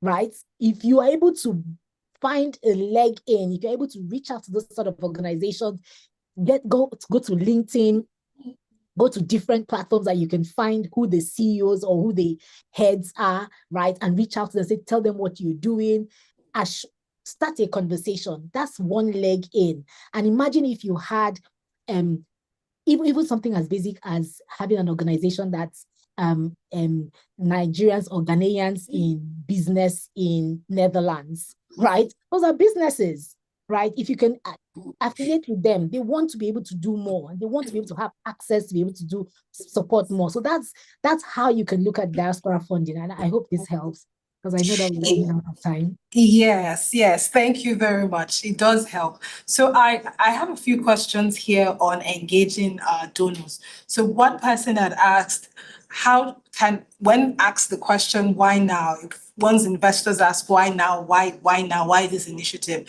How should the funder articulate the urgency and the timeliness of their solution to convince the investors that the market is ready? Another person is saying to a potential donor, how do I communicate upon identifying one? Most of them don't reply emails or have automated responses to emails. How do I get through to potential donors? Right. So I'll tell you one trick. I'll answer the second question first, right? Hopefully I'll remember the second one, or like the first one. Let me tell you one trick. We all do it. I don't know how many people. I know there's some people that check their emails regularly and they respond to messages, right? But your subject or your first line of your email determines if somebody's going to open your email or not, right? Now, a lot of times we reach out directly, we particularly when it's a cold call, organization you don't know, the first thing you want to do is send an email, typically. But I found that calls work. Calls work, particularly if it's a big organization. If you call the organization and you ask to speak with somebody, right? A particular person, because you found out the person's name, you know, or you have access to the person, you call and ask to speak to the person, right? If you don't get that person, somebody else on their team would respond to you, right? So calls are, it warms up the conversation. So do not be afraid to call, even if it's somebody you don't know, you have never met before. Calls make sense because that way it opens a line of communication, right? And if they are a funding organization or private sector organizations, they are getting so many emails. They're getting so many people wanting something from them. Can you go to them more with saying, what can I do to serve you? What can I do to help you achieve your goals? Than, oh, I'm looking at how we can partner. What can I do for you? This is what we do. What can we do for you? It's a good place to start. Right. The second question, Omoye, I think Yes. So the second question was how to convince the investor or donor that you're investor ready and that there's a market for what you're pitching. Right. So you need to have all of these structures that I've mentioned in place. But I think the best and easiest way will be if you are able to show credibility, if you're able to show track record, right, of what you've done and who you've partnered with in the past. There are different levels of funding available to different levels of growth of an organization, right?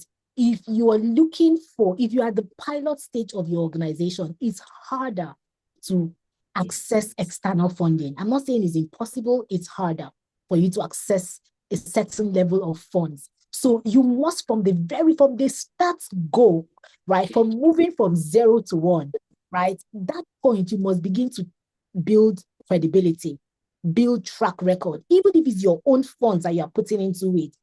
Build credibility, show that it is doable, right? They want evidence that that solution will actually work.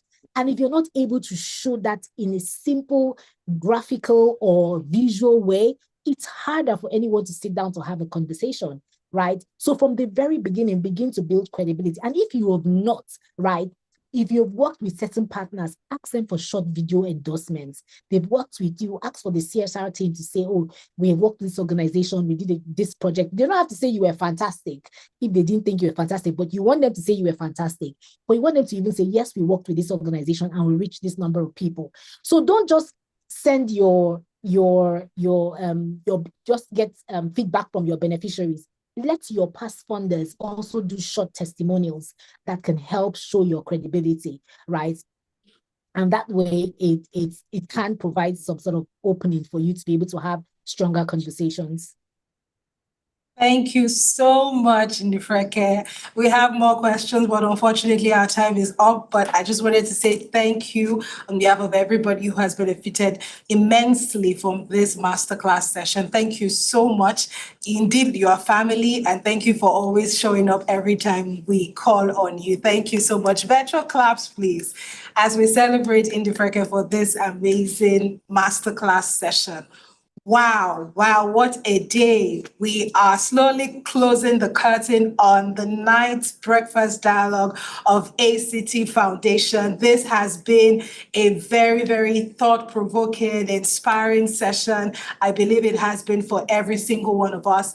At this point, it is time to say our goodbyes, but I'll be calling on our CEO, Ms. Osai Alile, to give us a closing remark as we begin to say our goodbyes. Sadly, I can see the sad emoji, but we have to go. And I know that this has been amazing for everyone. It's over to you, Ma. I mean, Omoye, I'm just like, I'm so excited. It's been really a powerful morning of dialogue, of insight, shared conviction, the kind of gathering that reminds us why Axe Foundation exists. So, I mean, 8 years ago, we started with a simple but urgent belief that African-led solutions can transform Africa realities. Since then, the Axe Breakfast Dialogue has grown into a platform where ideas don't just inspire conversation, They ignite collaborations, and we've done that over the years, year in, year out. And today's edition has proved once again that when passionate people come together with purpose, change becomes a reality over and over again. So I want to say thank you to the keynote speaker, to Fred, the fireside speakers, to every panelist who poured wisdom into this room. Thank you for stirring our thinking, challenging our assumptions, and pushing us to reimagine how innovation, advocacy, and leadership can shape Africa's next chapter. You reminded us that the future we desire will not be built by convenience, but by conviction. I celebrate our change makers, innovation challenge winners, and say congratulations to them. We're looking forward to working with them in the next 1 year.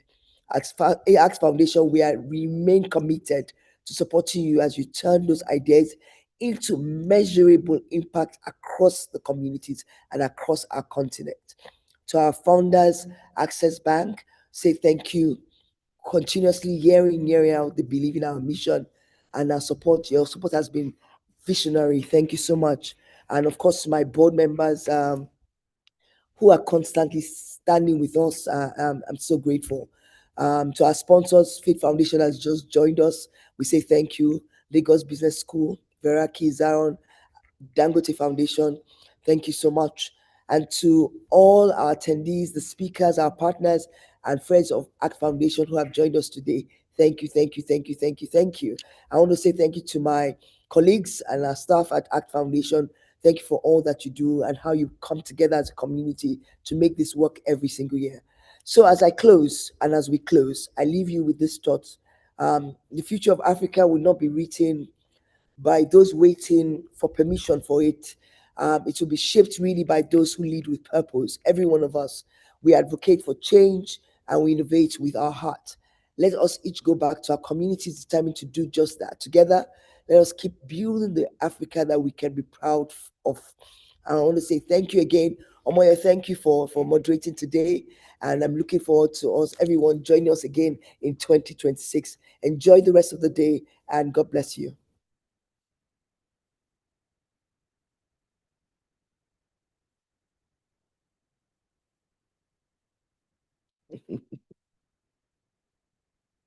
Go person, this amazing. This has been a great use of our time, our morning and early afternoon, just dialoguing. And I'm certain that we all have been inspired. We all are living here, going back to actually lead, innovate, and advocate for the future of Africa. All of the powerful insights and shared knowledge, we're going to be putting them to use. We want to say thank you as we officially draw the curtain on the 9th Breakfast Dialogue. We extend our appreciation to every single person, our board of directors, the ACT Foundation team, our sponsors, our partners, every single one of you right here in the room, those of us on YouTube, every single one of you, we say thank you. You made today a success. You made today a possibility. Once again, my name is Omoye Oriagan. Thank you. We'll be back again next year for another Breakfast Dialogue. Until then, keep innovating, keep advocating, and keep leading. Thank you. Bye, everybody.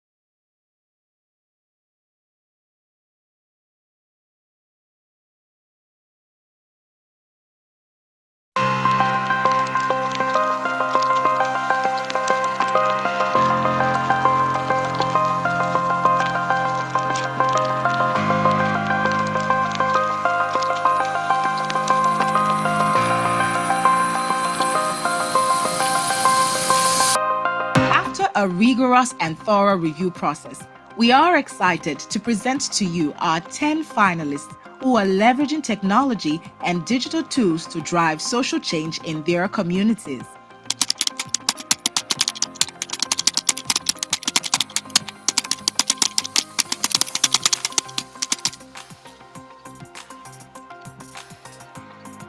Solar System Nigeria was the winner of the Changemakers Innovation Award 2023 edition.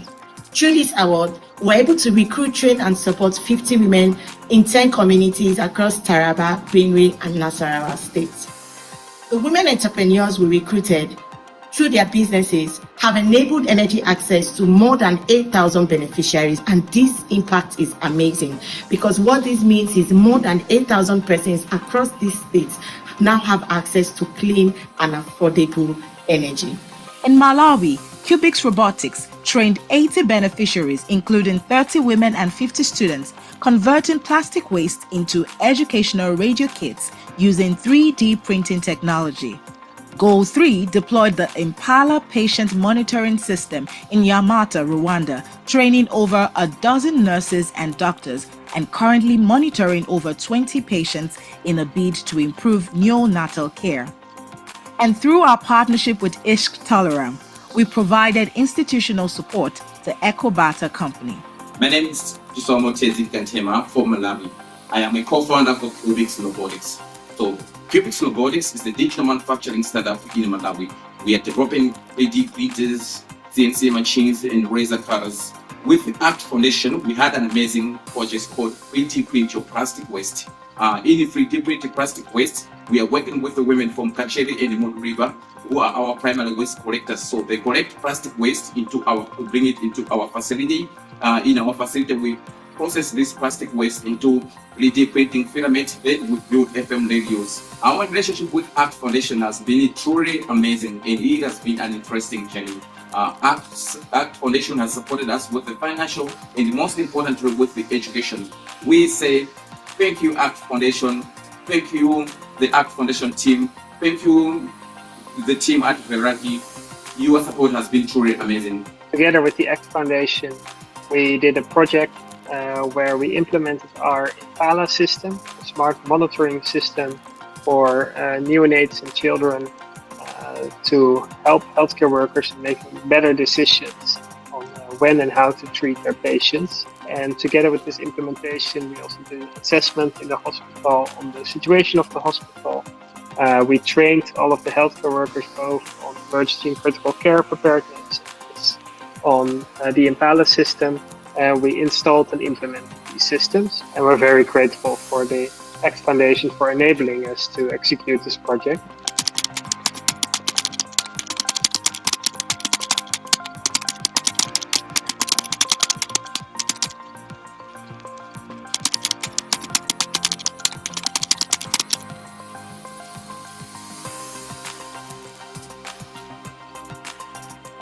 We are not relenting as we commit to impacting the continent one community at a time.